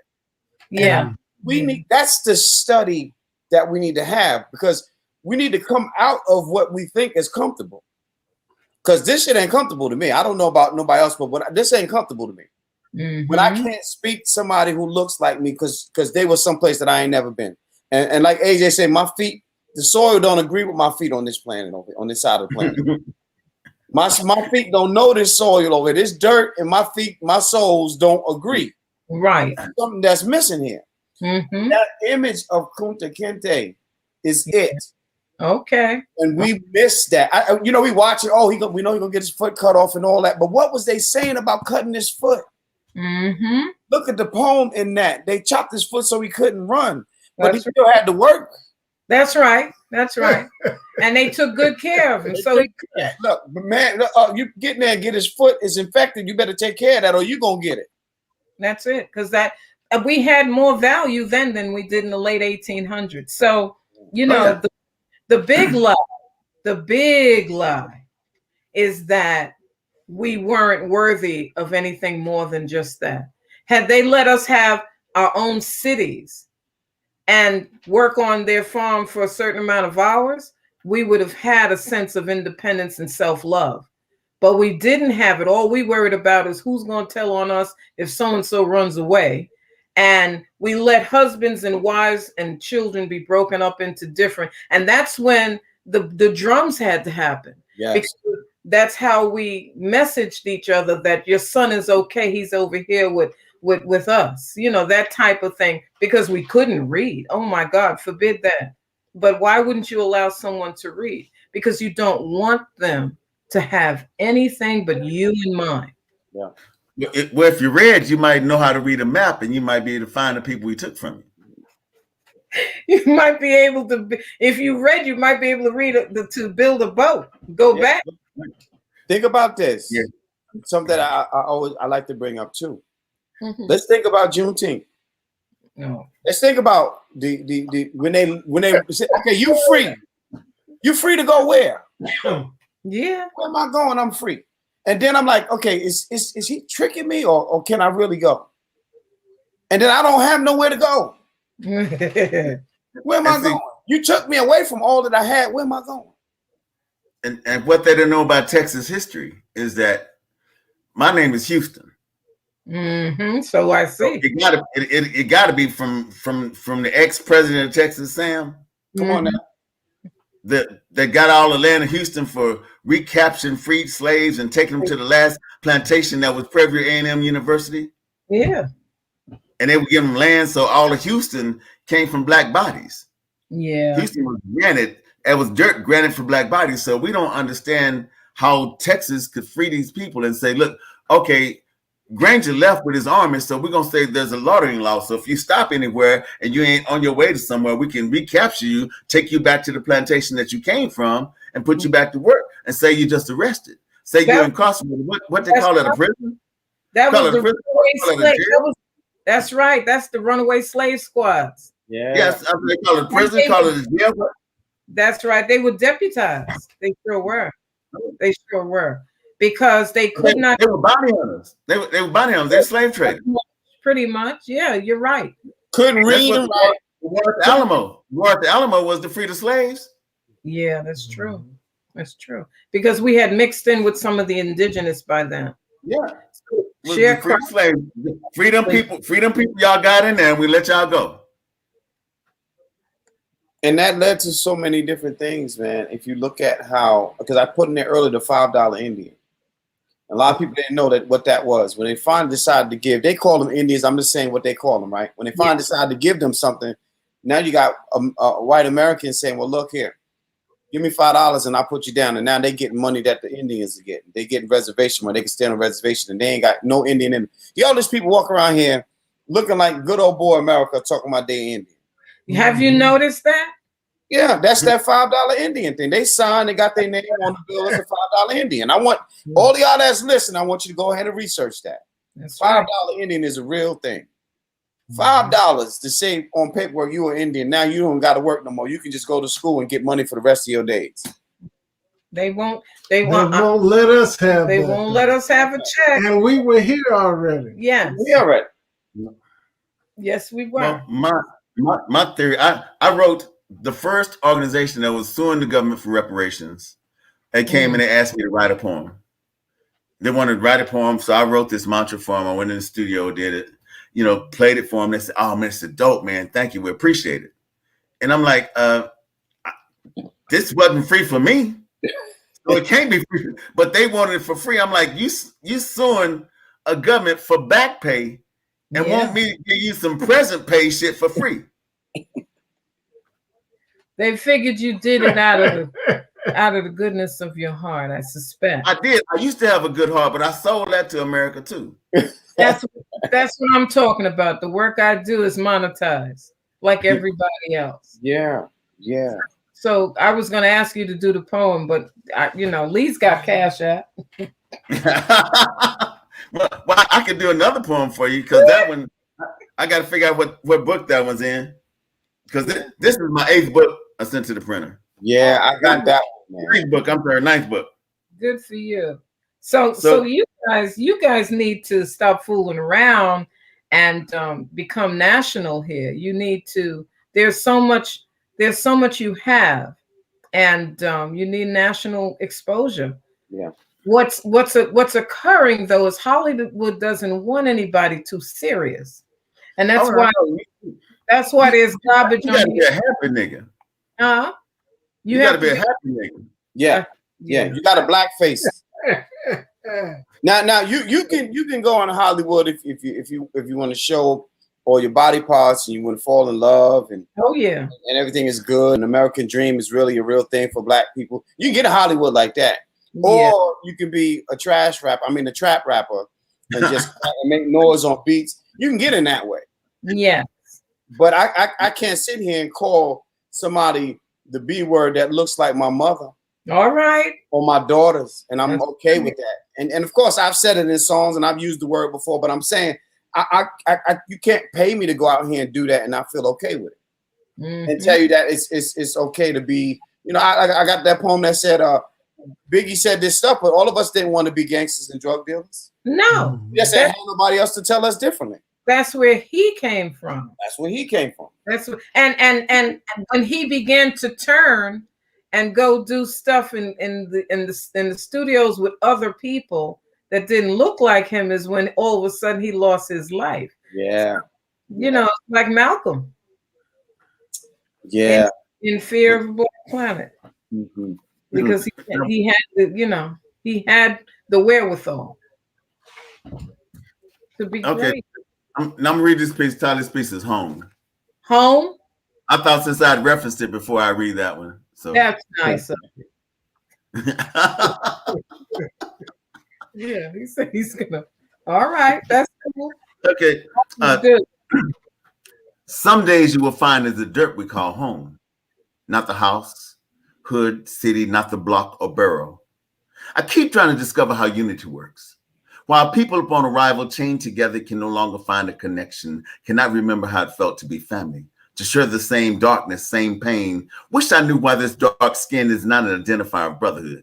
Used to be a raised fist was enough to make us kindred. Can't figure out how we've been listening for centuries and still can't hear the message.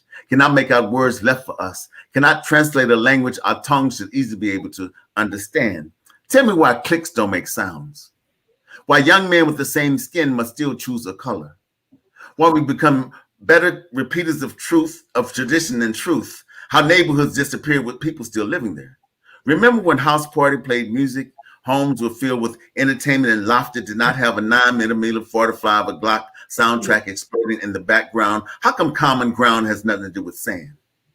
Follows have nothing to do with feet. Likes have little to do with friendship or liking someone. Why brother or sister do not always mean blood. Mom and dad does not have to equal seed. There are so many things I don't know. Wish there were clues, a ledger, a road, a pirate's map, a newfound way to discover how ancestors got us this far without cell phones or internet. How do we forget how to listen? And while listening is necessary, we lack the skills and intelligence to do what they did, like the follow through to make 19 trips over 10 years, more than 800 miles each to give freedom to a group of people we've never met and don't know. We keep forgetting. This ain't home. That's right. This is the land, the place, could be the second or third stop on a mission to be sold as livestock, linked together as if we were already property, already paid and bought by kings and queens, by nations, by countries who didn't think this skin had worth. This can't be home. This dirt does not feel welcoming. Makes my feet hurt. Don't taste like children should play in it. I believe they've been shooting craps and playing Scrabble with our bones for as long as we've been here. This ain't home. There are broken links to old rusted chains and shackles lying on every beach in the South.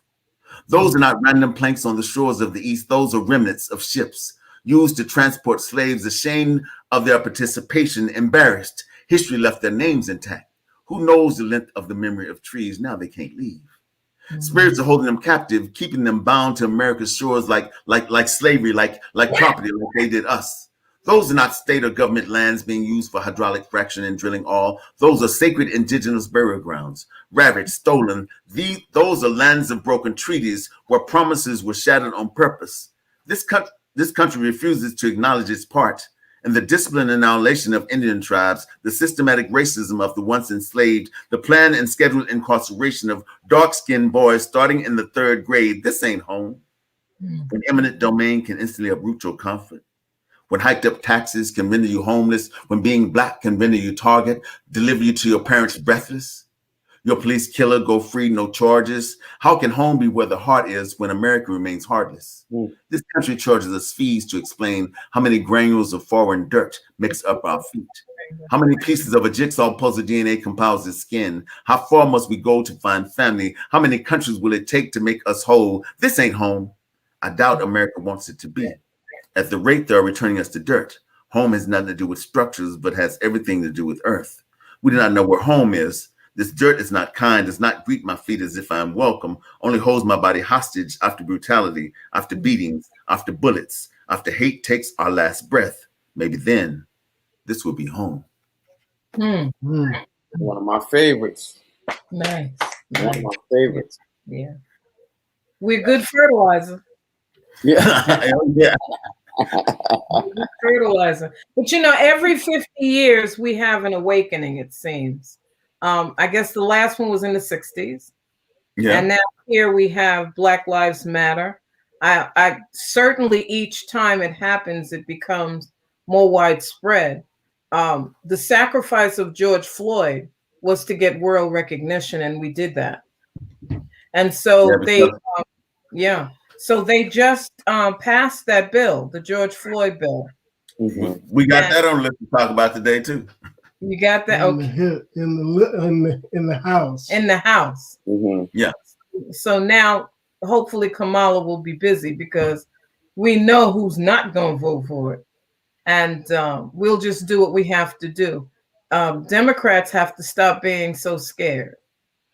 But that is exactly the thing, because we just saw the Republicans. I'm saying it was like a train ride to get all these judges in all these courts. Yeah. To get that Supreme Court justice, when Democrats say they didn't want to vote for, they said we don't care. They just voted and ran it in. Now Democrats say, well, we need to, just want to talk to Mitch and want to do these things, and they don't care, because I think the law, the voting rights thing had passed last year. Yeah, yeah.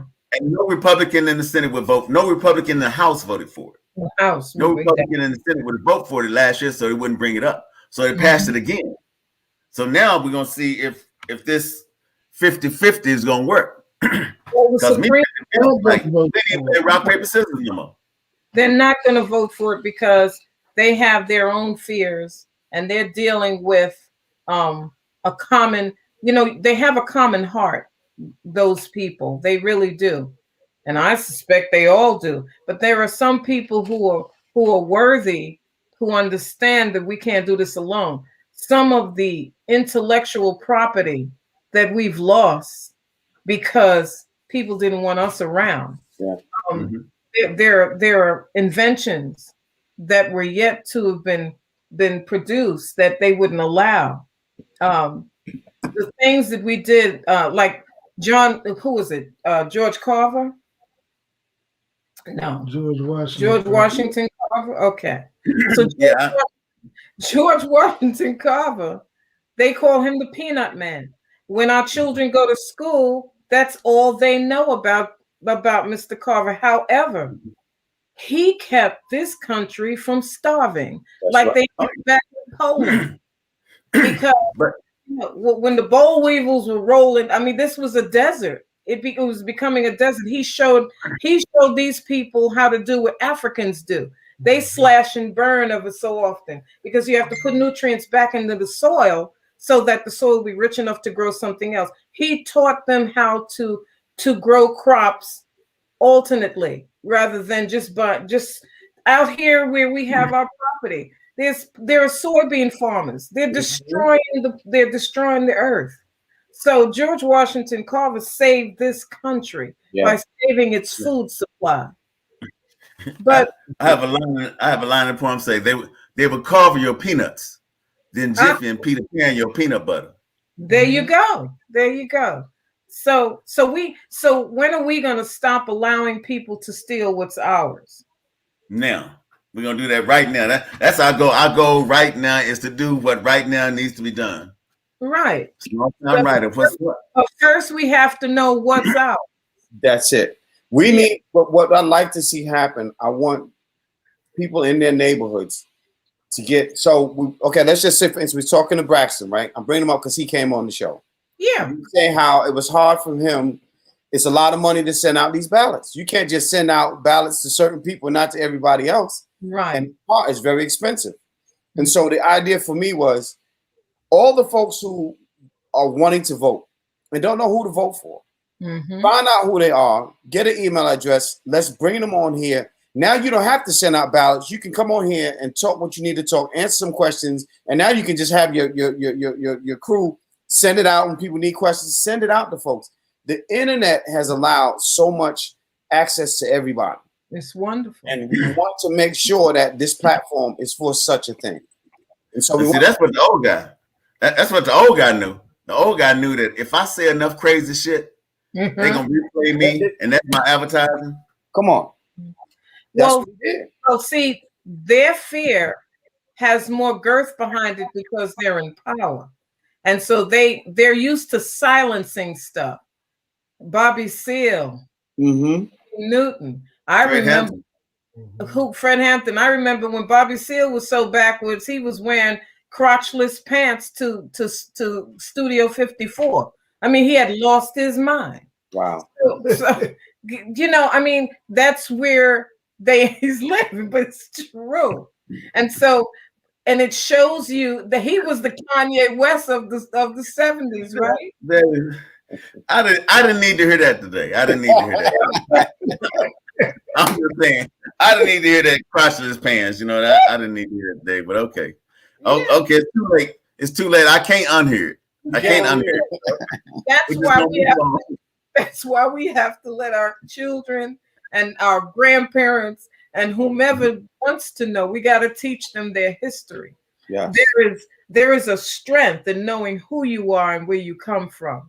One of the things we did in the Zoom call that I have on Fridays is when we started the conversation, racism in America, what's so and what's next. The three of us got together and I insisted that we do Africa. And so they said, but it's about race and racism in America. I said, yes, but if all those white people come on that call and think that they did us a favor, then we're not going anywhere. That's right. They need to know about Imhotep when he had the first air conditionings using water and caves. Akhenaten did that. That's right. They need to know about the real father of medicine, Imhotep. So Pythagorean studied that. Yeah. They didn't know where that. Need to know how can't no philosopher teach nobody exact science when they go to the same university? Let's take it a step further. How they was removing cataracts hundreds of decades ago with needles, and they just learning this shit here. Yeah. Been doing that a long time. And talk about Gates and all the rest of them. The African king, what is it, Mansa Musa. Yeah. The richest man on earth still. Yes. Dollar for dollar, the richest man. When he would go to visit his friends in different provinces and countries, when he left, he would mess up the GPA. The GDP. He'd mess it up because it was so much. Yeah, he gave away gold. The richest man on earth. Does my nephew know that? Will that make a difference in his life? Yeah. Because that means if he sees himself, then he sees himself doing all those things. Yes. But where he's not seeing himself, he's going to wind up where he sees himself on the street Yeah. corner in the big SUV with the drug man. Yeah. On TikTok doing some crazy dance. Well, now on TikTok, you have to be careful if you're good, because we have white people stealing the steps from the black performers who that's their only venue. Black creators. Yeah, they are. They're serious performers and creators. And one I don't remember her name, but it was a young African American girl, and she caught the white girl doing it, and she called her out. Now, this same white girl was set to her whole performance. She did it, and I guess it took her months to get each one right. And she was designated to do her performance at the Super Bowl. Well, the sister raised such hell, and she got so much support. It was on NPR. That it's a beautiful story. Now they're not taking nothing from the white girl. The white girl's not giving the sister not even a job, much less the money that she made. But the NFL would not allow her to be out there and do this woman's steps. Mm-hmm. Step in the right direction, yeah. But it's the boy. Yeah, the white girl got all raising the voices, because see now you hear people saying, "Hey, I'm not putting up with it no more. I'm not letting you take my words. That's my line from my poem. Yeah, you ain't gonna perform that nowhere. I'm gonna be out here yelling that's my line. I'm be pointing at you. I got a big old sign. We do signs good. I'm gonna have my good shoes on. Call it out. Shoes on like I'm a march, but we do signs good. Have my sign up like, hey, call it out. Line. That's right. Call it out. Call it out, because the thievery has to stop. Tell the children at Sunday school about the doggone people that talk about Christianity. Oh, yeah. Okay. That's Betty. Betty always trying to start something. Miss Betty be in there dropping signs. You be like, oh man, Miss Betty, hold on, let me come back. Let me get that one. She was on the other night. Yes, I know. Yes, she been there trying to start something. She be up there raising Cain, and then smiling, that little smile like it wasn't me. Well, I tell you, she's needed. Yeah, absolutely. If you're not woke, she'll get you there. Oh yeah. But you have to be inquisitive. We can't take anything for granted. Especially one another, you know. And my premise, my foundation is I've got to see you, and I've got to see me in you so that I can love you. You know what I'm saying? And I do. I see my brothers. I see my nephews. I see myself, and so I'm okay. We got to be more comfortable with each other. Yeah. And with that, then we can engage one another and know that when we speak, we're speaking from our heart. This isn't easy work.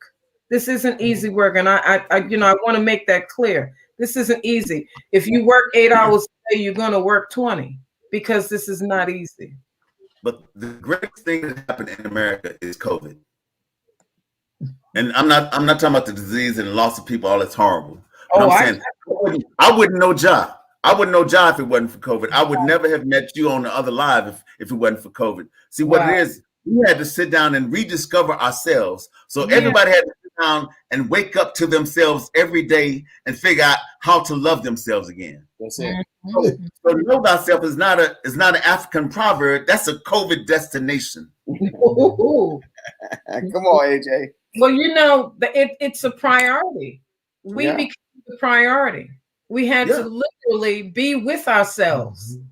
You know, there are a lot of people walking around don't like themselves because they're anticipating what others who don't look like us think of us.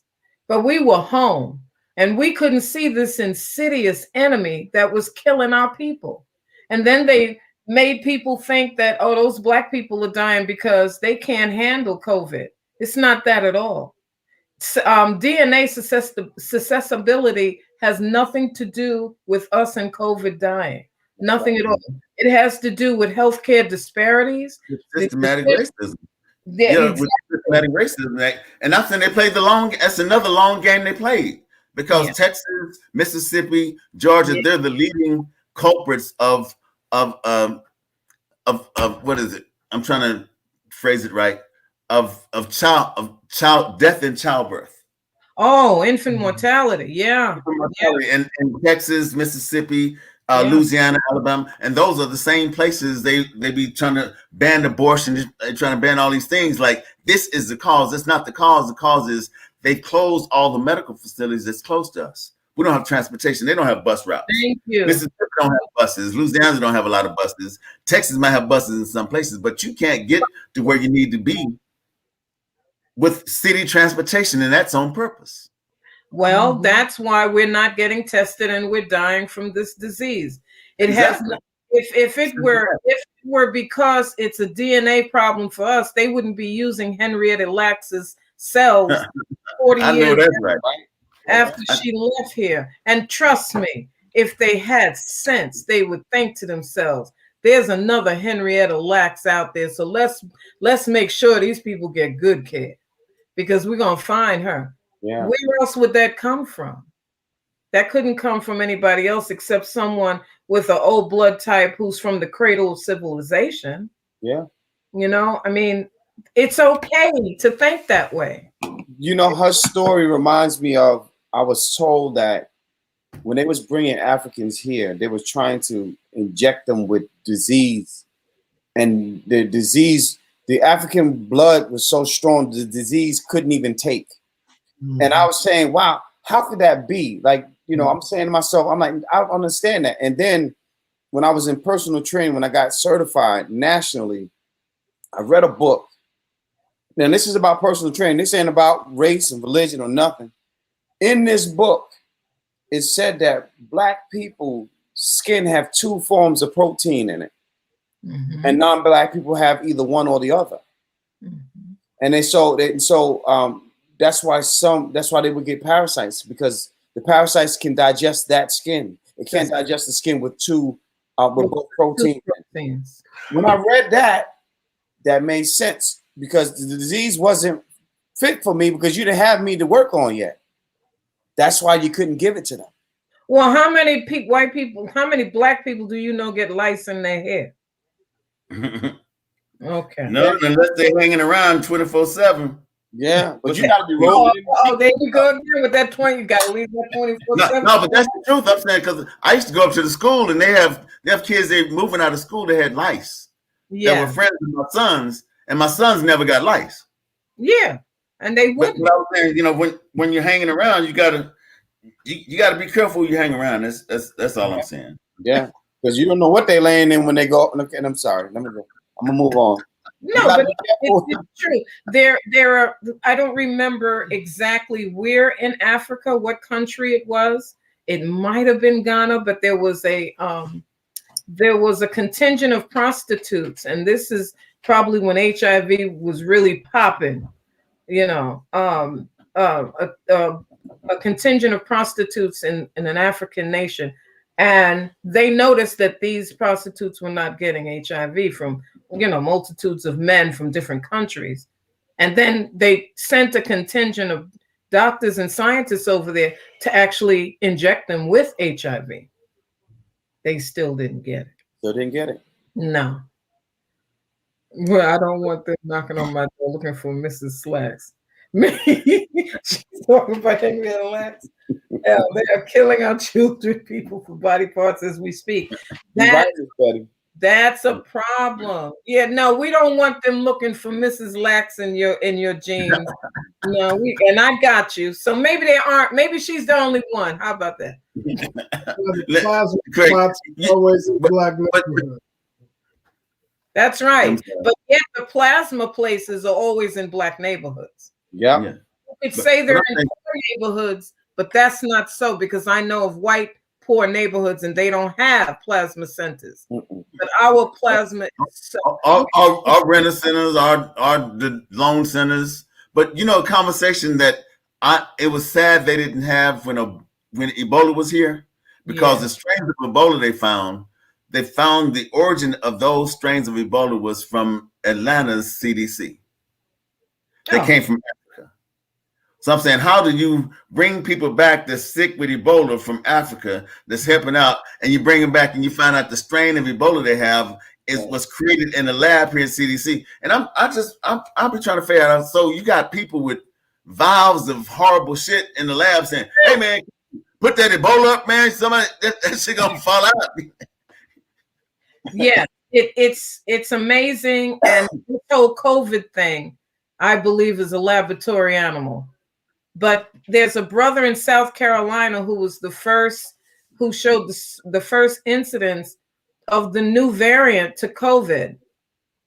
And he has the South African one, and he hasn't been out of the country.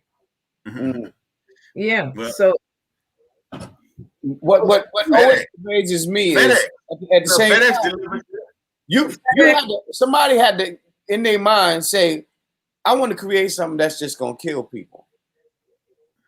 But we got that kind of evilness in our world. You know what I'm saying? I'm saying, like, how do you, what kind of mindset do you have to have? Evil. You don't sit here and think, I ain't got nothing to do. I just want to see if I can kill millions of people, hundreds of thousands of people with this thing here. I'm just going to create this thing. Yes, that's all American mindset. Yes, and it's certain people, and sometimes there are certain levels. There are certain economic communities. There's certain things that they want to get rid of, and certainly we learned from Saddam, wasn't it Saddam? Mm-hmm. Biological warfare works, right? And so there are people who think like that, and you're asking who could think like that. It's somebody who's always just following the money. It's about the money, because the companies, the pharmaceutical companies, have the patents for the viruses that created COVID. I mean, it's germ warfare. Mm-hmm. Yeah. It is biological warfare. And if you disenfranchise people, if you keep them in rural areas away from having a real hospital and not being able to get to certain things, how could you be out in a rural area and have a food desert? That doesn't even make sense. That's because all the farmers around them are making money just growing corn and seafood and soybean. Yeah. So okay, Lee, I got a question for Lee. Okay. Lee, okay, define food insecure. Food insecurity, I mean, the food insecurity is when people don't have enough grocery stores or places where they can get natural food in their direct vicinity, in their communities. And Anson County you could consider that kind of a food insecure area. They lost their Walmart. I think they have a what's the name of that store? It used to be IGA, and they have a food line. I said Piggly Wiggly. Piggly Wiggly. Heard him right. New York was supposed to get a No, but I was asking because didn't they just call it we starving in our community? Well, yes. I mean, we're 37th in like food security in this nation, and we're supposed to be one of the richest nations. I mean, as far as outcomes with, birth, the birth outcomes, they talk to all this greatest nation stuff, and we're not. And that's because Big Pharma they have the patents for all the seeds, and they have, so they control that, intentionally. It's an intentional. That okay. I remember reading when they had to go through Monsanto's to get a seed for anything and everything. They gave them the ability to patent all the seeds, so we don't know what they're growing. But have you ever read the format of what you have to do and what it costs to say you're creating organic food or you're selling organic food? And they don't have enough people in the FDA to investigate these organizations. So all the food you buy, and you don't know if it's organic or not. They can sell it for 10 years till they, get investigated and they say, okay, my bad, we thought we were organic. Most small farmers don't have the means they are growing organic, but they don't have the means to go through the process to get the designation because it costs money. It's time consuming, and Those guys don't have an office or an administrator to process all that paperwork. So that's the point I'm trying to make. See, Yeah. we don't know what we're eating, and we don't care. We just let them tell us what we're eating. well, that's true. The only way that you know what you're truly eating is if you grow it yourself. Right? Yeah, grow it outside. Exactly. Yeah. You know, my father was a high school, taught agriculture and horticulture. So I grew up. I that knowledge is ingrained in me. So I out here on this little back porch here, I grow tomatoes, I grow herbs, I grow what I can grow. If I had a larger, mixed. If I had a larger spot, I would grow more. And the reason that I do that is because you can't trust these people. Yeah. You trust, they've proven themselves to be unworthy of trust with so much stuff. You know? I need to get some stuff going on around here because I got some places to plant it now. See, well, in order to do it organically, you have to let your soil sort of lay fallow for a little while. So yeah, and there's a process. When you get ready, well, yes, for growing in soil, I wouldn't even grow in soil now.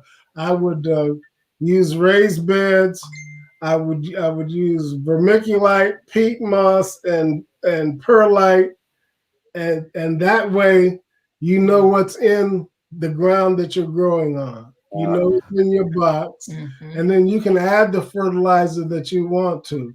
So many, you don't know how they produce that nitrogen that's in the potting soil mix that you're getting, especially if you're growing food. When you get ready for that, let me know. I can show you the mix, show you how to hook it up. Got it.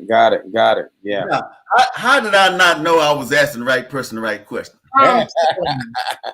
That was divine. You got the right one there. I can't grow anything. You know the ferns that we used to put in the city, we used to put them in our bathroom? I would have to buy one every other week because I'd kill it. Oh, wow. But I gave Lee one of my plants and it's taller than me. Oh, wow. I'm done. I'm just done.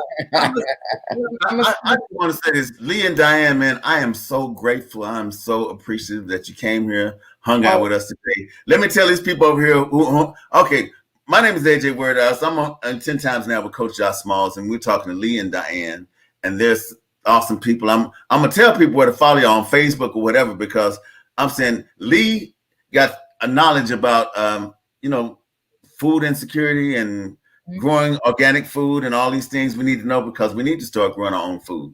Because if you're gonna eat, you don't want to be like Texas where you're doing dirty water on your clean sweet potatoes. Yeah. I'm just saying. But now we're talking Lee and Diane. Appreciate y'all coming through. Thank everybody for listening, man. It's awesome. It's awesome. Thank you, Lee and Diane, for hanging with us, man. I am so grateful. Delighted to be here. God bless you guys for doing this and for what you translate that you get from the world. A lot of people can't translate what they see. And you young men are just translating it and giving it back to us in the rhythmic way in which we learn. That school, Marva, what was her name? Marva Johnson. You remember her, John, New York, where she had that all-black school? And that's how she started teaching the children in song, rhythmically, because that's what it is for us naturals. Nothing wrong with that. Nothing wrong with it. Nothing wrong with it. Yeah. That's just like when they say, it's summertime coming, black people, well, they don't say black people, they say niggas don't know how to act in the summertime. I ain't never heard nothing like that. Listen, when they get hot, they say we don't know how to act, right? Yeah. But I said, in fact, you're in your natural state when the weather is warmer, so you have more energy. That's all that is. Yeah. Stop buying into the foolery. Yeah. You don't know nothing about this cold weather, wearing coats and boots and in the snow. Yeah. When they first brought our people over here, they were saying, God damn it, the clouds is falling down on us. Hey, let me say this to you. COVID does well in the winter. It breathes. Yes. That tells me it's a white disease. That's right. Woo. That's right. See how wrong you are? You sounding like me. See how wrong you are now? Every time I say something, you start laughing, but there you go again. There you go again. For all white people, there you go again. But now you sound like me. It cannot survive in the heat. Mm-mm. So my assumption is that people who are able to be in the heat, they'll do okay, and that's us. That's all. We reflect the sun so that we can cool off the whole nine. Yeah. It's not a actually, I probably just helped somebody. Yeah. I'm sure you did. But you still sounding like me when you talking about this white. You still sound like me, like everybody think that. Okay, put AJ on here. He gonna talk about the black thing and blame the white people. Put AJ on here. That's what he gonna do. Oh, so he can be safe. Yeah. Well, we haven't said, one of the things that's important to me is the integrity of truth. I'm like Thomas Aquinas. He says, truth is like a lion. It doesn't need defending. Set it free and it'll defend itself. That's how I feel about truth. So if I'm saying something, it's coming from a bevy of fact and truth. And so that it is what it is. Like they say. I laugh with my truth to make it easier to swallow. Okay. Oh, yeah. Humor is great. Please let me know when you do a cannabis show. We can do it anytime next Thursday. I mean, again, the thing about it is that's what we want. We want this to be the platform for the conversations that we need to have. Yeah. And so we're so scared to say this, scared to say, oh, don't say that over the phone. Shut up. They're listening to you anyway. Say it. They heard you say it 1,000 times already. Yeah. And we want to talk about all the stuff. A lot of people don't even understand, even that cannabis whole industry, they're still trying to keep us out of it. You got to have all this money in order to be involved with it. And hell, I could go buy some weed for somebody around the damn corner. Yeah. It's less than, we're in jail, 53% of us are in jail, a lot of us for cannabis, for weed charges. There's less than 1% of us in the industry they're calling the new gold rush. I mean, that's what we got to talk about, man. Yeah, we got to talk about it. And I'm saying we need to talk about Louisiana too, because when the Supreme Court changed the ruling and said that you can only be sentenced to prison or jail after being unanimously chosen by a jury. Louisiana passed a law back in the day saying that it didn't have to be unanimous. Yeah. All the Supreme Court judges said that it should be retroactive, except for Kavanaugh was saying, well, I don't know if it needs to be retroactive, because there's a lot of black people that should be out of jail in Louisiana right now. Yep. There's a lot of black people that should have a new case. But they're fighting that ruling of it being retroactive. So there's a lot of things going on that we're not privy to, we're not paying attention to, that we should be, because it matters to us. Yeah. See, my brothers being locked up for no reason matters to me. All these people going through these things matters to me. All these people food insecure, all these people that are struggling with water in Texas and Mississippi and Jackson, that matters to me. So how do we vote these people out that didn't do good by their people? We run for office. That's what I'm talking about. Stop being scared. We go ahead and run for office. We sit in the city council and we listen to the foolishness. And then after that, all we need is the proper way in order to transact business on those boards. Just sit there. And then after that, you go and you sign up to be a candidate, and you make sure you have the backing of the people in your community. And you tell them, I'm running for us. I'm running so you don't have to run. I'm running so you can go to work. Now support me. Yeah. That's what we have to do. Is it that simple? Yes, it is. We just don't think that we have the power or the numbers. Don't worry about that. Don't worry about that. People will follow you if you're thinking in their interest. People will follow you. There's a facade. There's a facade of people thinking, I need a degree, I need to know this, I need to know that. I'm saying there was a lady, I think Al Sharpton had on the show, that just got a GED a year before she was elected in office. But the reason he showed her is because he's saying, look, all the criteria that you think you need, the only criteria you need is to run. Exactly. So tonight when we were on that Zoom with Jeff Jackson, one of the women, somebody came on and she said, I'm glad that somebody is running who knows what's going on because you've been in the legislature. She said, but I'm sorry you have to run. You're a white male. And it seems like, would be better because of the times. And what she did was she encapsulated this time in our history as a time where someone black or someone female should be running, not you, because of all the white male privilege that's been going on for the whole time. And she says, I'm sorry it has to be this way. And she kept apologizing. So when I got a chance to talk, I said, first of all, I said, being able to be represented by someone that looks like you is a wonderful thing. And that has been your privilege. And I would love to have that privilege.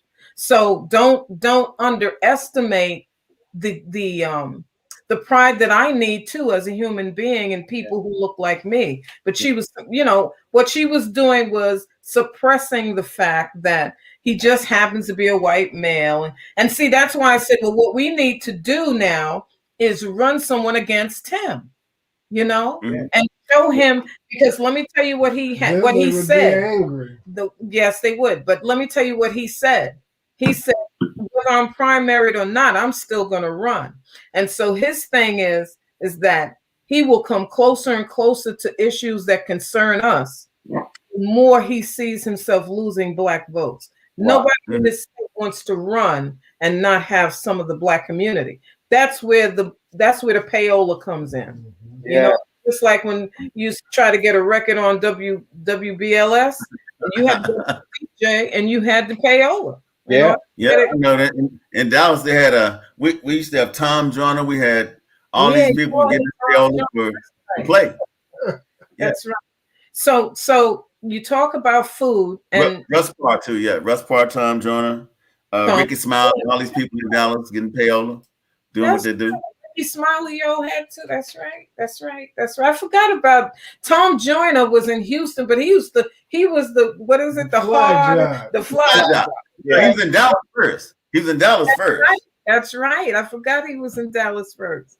So we have food, and then we have to have healthcare, and this is where I am right now because that's what we'll be doing tomorrow. So there are 36 civilized countries in the world, and they all have universal healthcare. They all have healthcare for everyone except one, and it's us.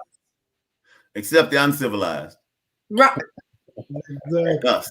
Except I got a question for both of y'all. Okay. Sure. I need y'all to let us know what we're going to address the next time y'all come back on the show. Okay, we can. There are a number of things that we could address. There are a number of things that we've done, and now we're seeing some of the fruits of the labor of conversations like ours, and also Black Lives Matter, and that's expungement, taking away the death penalty, the ending of cash bail. Somebody can be in prison. In Illinois is the first state to do it. Well, Illinois was the first.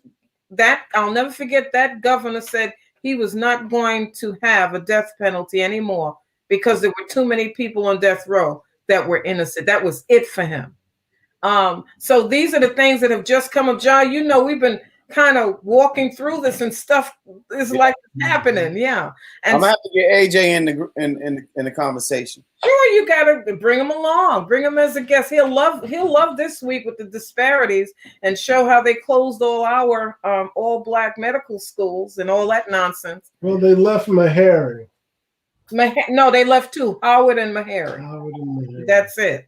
Yeah. And we had 5. We had 7. They took 5. So we are reaping the benefits, or not really the benefits, but we are reaping the havoc that caused. That's why we don't have black doctors in mass like we should. Yeah. Because the other thing is, there's so many things across the board we can show how. I always say America played the long game, how they knew in advance how it would affect us in the long run. But now we're just understanding how it affects us because now we're in the long run. Right, but they've been at it longer than we have. But that's what I'm saying. They played the long game. They did it on purpose. We're just noticing that they did it on purpose. Yes, they've been at it. That's the way they win. You have to remember when the Emancipation Proclamation came up, most masters, most heads of plantations had about 200 slaves. Do you know? At the time, he had over 6. Over 600. And for some reason, there was no massacre. Yeah, he had over 600 slaves when he signed them. He said, "I'm freeing your slaves." Right. So that's right. So And they got $300 for each slave. So yeah, reparations. Remember, white people got reparations because their slaves were emancipated, and then they had the black codes, which said you can't walk that close to a railroad. You can't sit outside and wait for your wife to come out because that's loitering. And then they put them in them stripes and made them slaves because the 13th Amendment had that caveat. So that's the echo of Texas. The echo of Texas right after Granger came down and freedom. They mimicked Texas when they made that law, and Texas started recapturing slaves because they say, "Where you loitering? Where you going?" I don't know, because they didn't know where to go, because I've been on your property all my life, all my grandmother's life, all her grandmother's life, all my other grandmother's life, and now you ask me where I'm going. How am I going to know where I'm going? But come with us. Yes. So, but my point is, you let us all go, and there was no massacre of the 40 people, maybe 40 people, and it's 200 of us. Yeah, that's what John was talking about the other day. So that's what I'm talking about when the newer slaves came and watched their people act like animals in terms of being able to be managed. Yeah. We were managing lions after a while in Africa. They were riding some of them. Yeah. So they were able. Sure they were. Sure they could. Sure they could. You talking black people here. First of all, whites were slaves before. Well, they attempted to make them slaves before us, and they were wiped out. They'd get diseases. They fall out, and then they did the same thing with us. And the brothers did it in half a day and looked at them like, "So what's up?" And they said, "Oh, we got to get these people." Yeah. And that was the end of it, right? Because they were changing their indentured servants into slaves, or they thought they could. They captured free Africans, took them to visit the king, and the king saw how hard they worked. He said, "We need more. We need more." They retrofitted ships, and they made over 40,000 back and forths from Africa to all these countries. And remember, it was a triangle trade, because some of them were let off in the Caribbean so that they could grow that sugar cane. Because the first 7 presidents invested in Cuba and the cane and all these other, Brazil and all these other places, coffee. That's where their money was. That's where the stock market was built on. That's right. They would challenge in the strait. They would challenge the other ships that had slaves, take the slaves off those ships, take them to the countries that they needed them to go, because the life of a slave was single digits.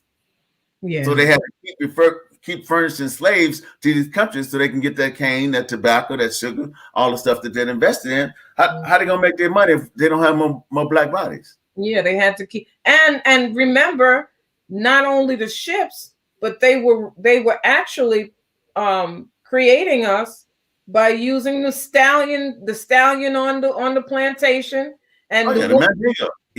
Mandingo word. Yeah, that's it. They were growing them. They were growing them at home, and those were the ones that were probably worse off because they grew into slavery. They didn't come over. They grew into it. So they thought it was all right. That's why there were no massacres, except for Haiti. There were never any massacres of slave masters when the slaves said, "We've had enough."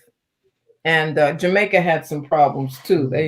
They did their job over there too. But that's what the black codes were, and all of that runaway slave. They said, "Oh my God!" And remember, they also made slave owners and those farmers, the white ones. They made them go to militia training. Yeah. And the difference in like Haiti and Brazil is when they brought slaves over, they see America I think it was 1964. The UN, they created a law saying that no country could ever do what America did to the slaves in America. Separate the families, to break them up. But when they went to Haiti and Brazil, they brought other generations of those people, so the language was intact.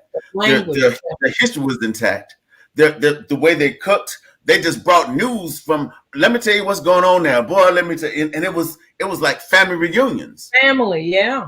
Yeah. But see, in America, what they did is they made sure they took everybody off the ship, separated them initially, so you didn't have anybody that could speak the language of anybody going to any particular plantation. Right. You couldn't So speak. the language they learned was the language of the master. That's right. And the name, thus, that's what happened to the name Houston. Don't be talking about my name. Don't be bring up Houston. I'm gonna bring up my name now. I have enough problem with the name Houston already. We ain't got to keep reiterating. That's what happened, though. So we have a lot to live down, but we also have a lot to live up to. Yeah. And living up to it means that we are not slaves, and we need to stop being that. Yeah. We just really do. We need to stop taking the low road. There are sacrifices. I remember, well, I was younger, but I remember when the Panthers came out, and you know, my father would kind of coddle us from all of that. But they were the first ones that would feed Black people in California. They fed all those children. Yeah. You know, they will bring the population plan. They had everything going on. Yeah. But you know something? Your language is so beautiful. The knowledge that you have, knowledge and Lee and you share together, intermingles so beautifully that you can cover this and he covers that, and I think it's awesome. Yeah. I really need to know. You know, next time we're gonna create an agenda for the show. You want to create a show. Well, you want to do criminal justice, you want to do healthcare, you want to do education.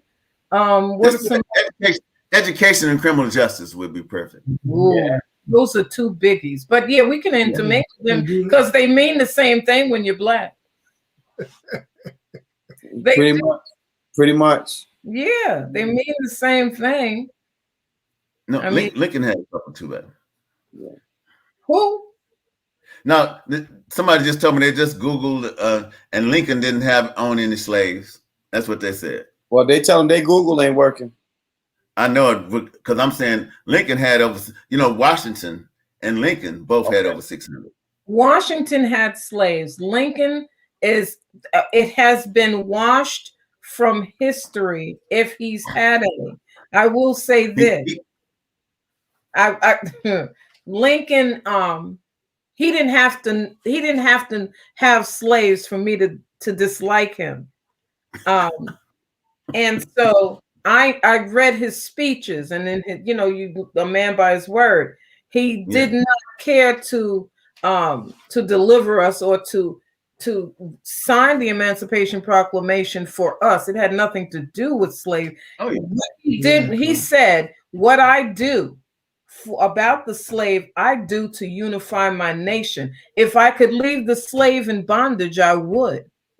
And if I have to liberate them, I would. What I do about them has nothing to do with them. It has to do with unifying this nation. And he knew that keeping people in bondage, the South would be richer than the industrial North, and that was a problem. That was the problem. They were already richer than the North.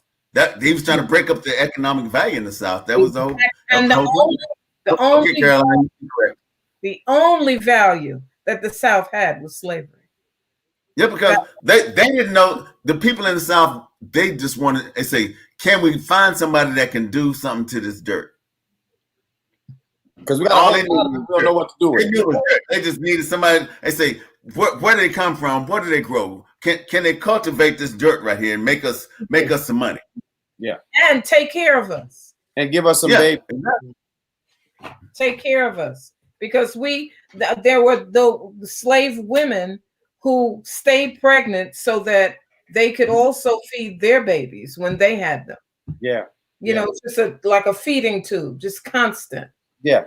Yeah, because there were Black mothers that never fed their own babies, only the white babies. Exactly. That she gave breast milk to. Mm-hmm. Exactly. They were just a feeding tube. Job was shaking his head.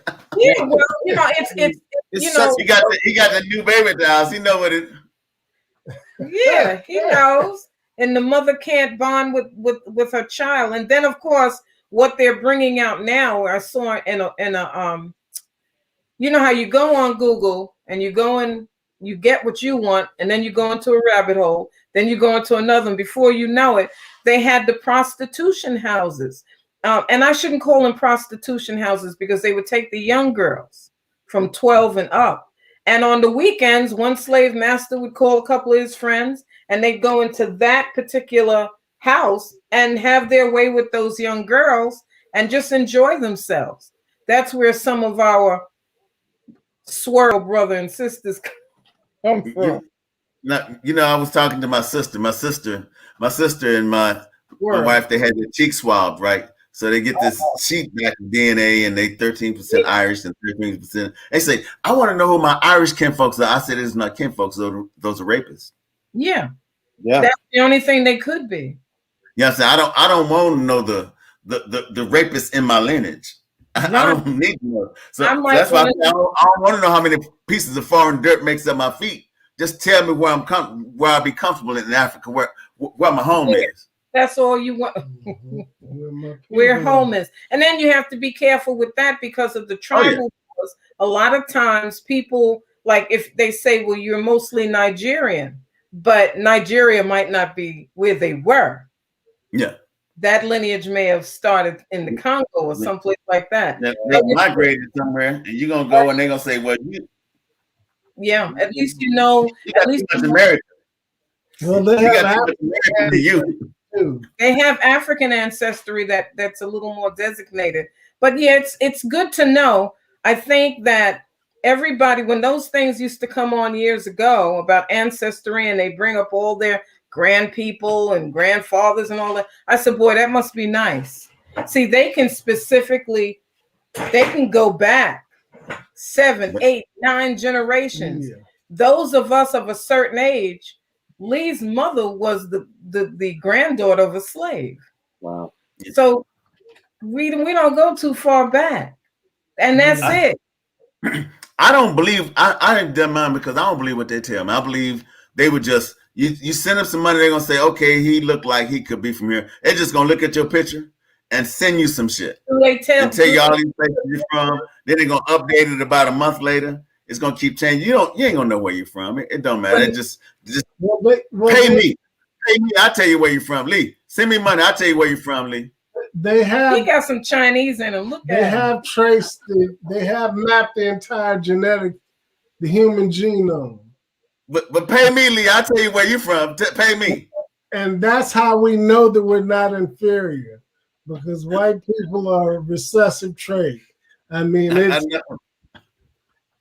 check it out though, the human genome mapping, and see what that tells you. That will tell you what you already know. Mm-hmm. You know exactly. Well, my brother did that with a company, not the ones on TV. It's another one, and they actually have more efficacy in how they're doing it, so to speak. Anyway, he did it, and they contacted him and said that they needed some more of his DNA, and my brother refused to give it to them. He said they found something, and now they want to check it out. Yep. They want to explore it. They want to explore it. Let's so he said they get no more because I don't know what that's gonna do to me. So they get no more. So they told him, well, we could have told you more, and if you send us more, don't do it.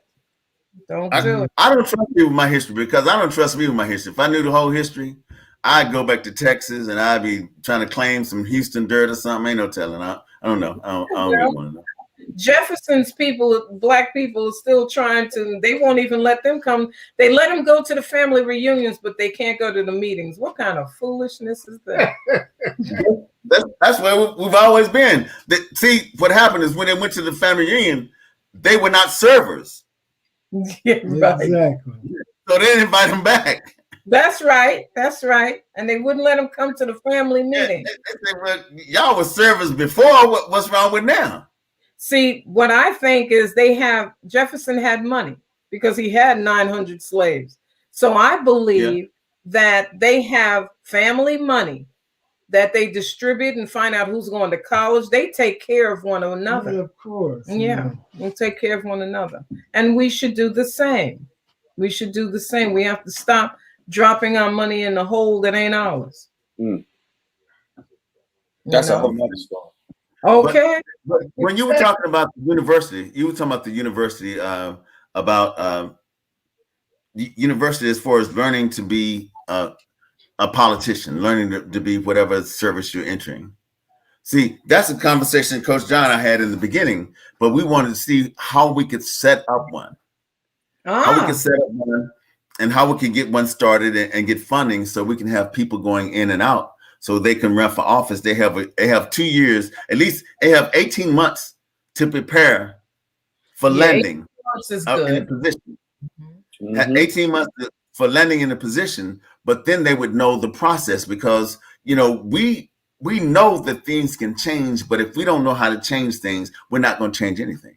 So we have to prepare. Yeah, we need to. One of the things that we need to teach our people is how to organize and why it's important to do so, and so that we can. That's a skill that we can learn. I do very well at that. So I go into a completely different city and can get people together. But that's a skill we need to teach our people, in our own communities so that we can always have organized communities. And I guess a hierarchy of who we can go to get stuff done so that we can create our own political will. Well, if you look at Harlem and you look at Strivers Row, those were Black people who had money and they had the wherewithal to send their children to good schools, the whole nine. But one of the reasons why they continued and kept it is because they were a single voting bloc. They talked to each other and said, this is who we're going with because this person cares about transportation, this person, whatever it was the interest. And that neighborhood stayed intact throughout the Harlem Renaissance the whole time. Cool Charlie's people. That's right. Cool Charlie, Ernest Walker, all those people, they know. And so all we have to do is replicate that. Having a Black president was great just to see that we could do it. But guess what, y'all? We could do it. We could do that again if we wanted to.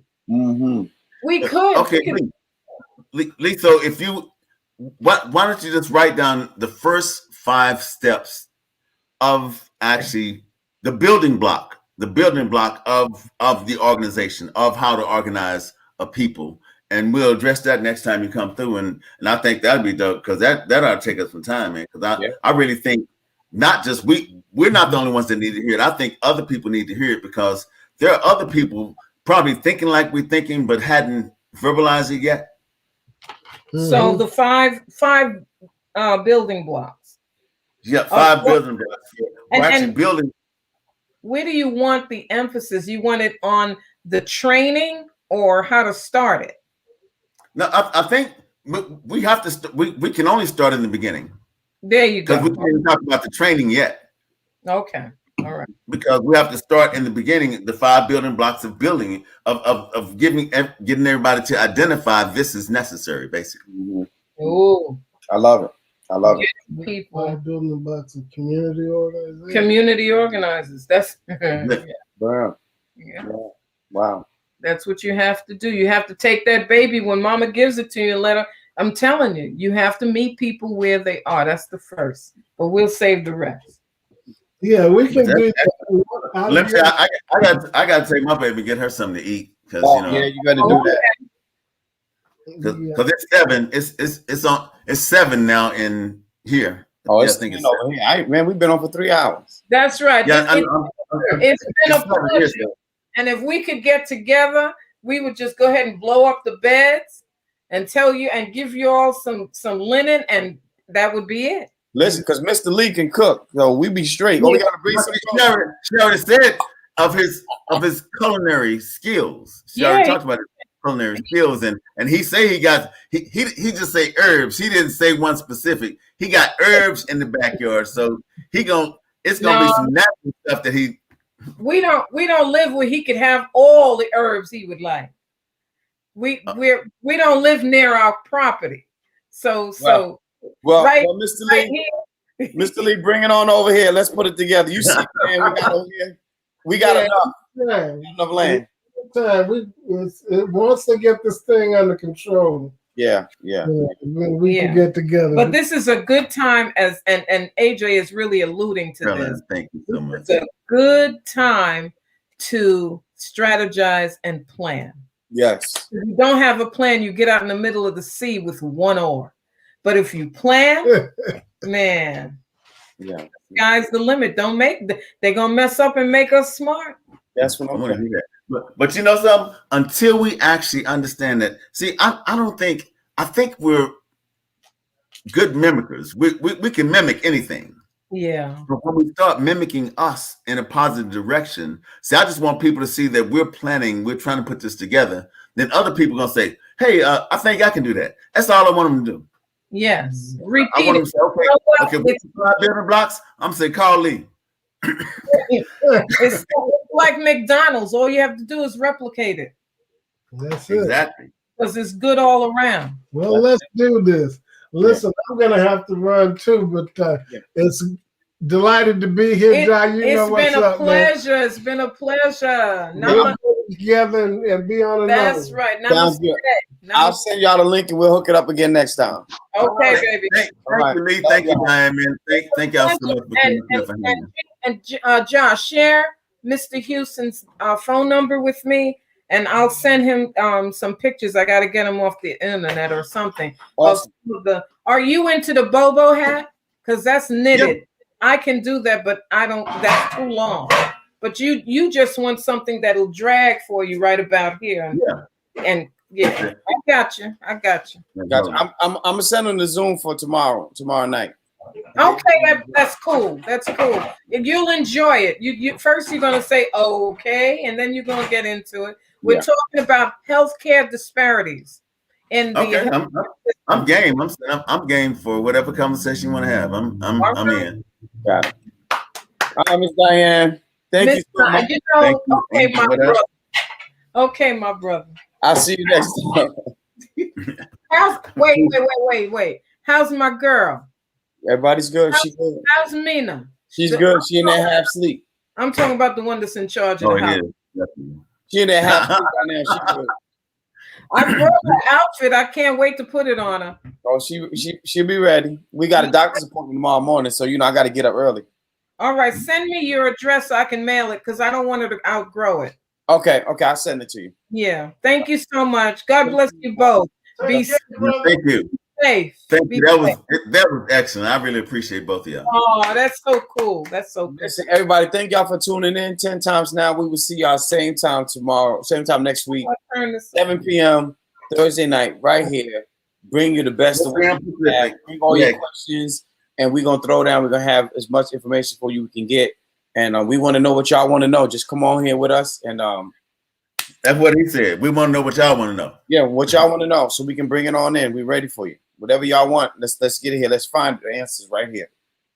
AJ, man, I love you, man. It's always awesome, man. It was amazing, bro. Always, man. And then with Mr.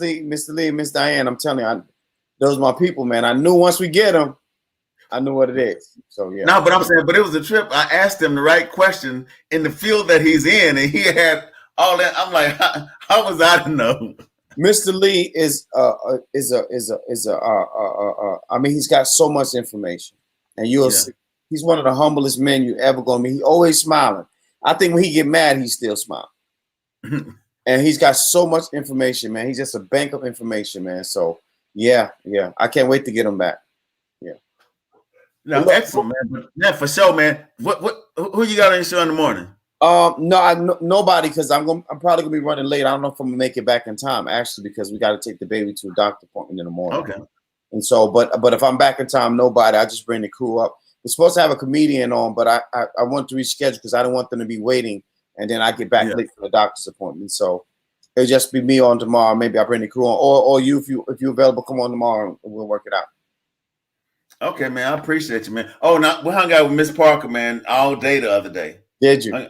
We went the first night I took them. They wanted to go get some food and go to Ross and get some. So I drove them where they need to go. Took them back. Next day, me and Faye went and hung out with them all day. We went and rode around. We took them around the place. Came to I cooked her a steak.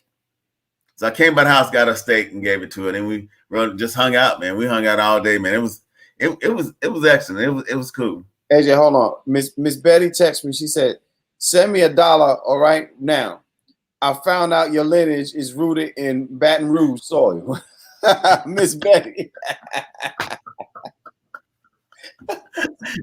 Miss Betty, that's what I was gonna do too. Send me some money. I'll tell you where you're from. I'll tell you where you're from.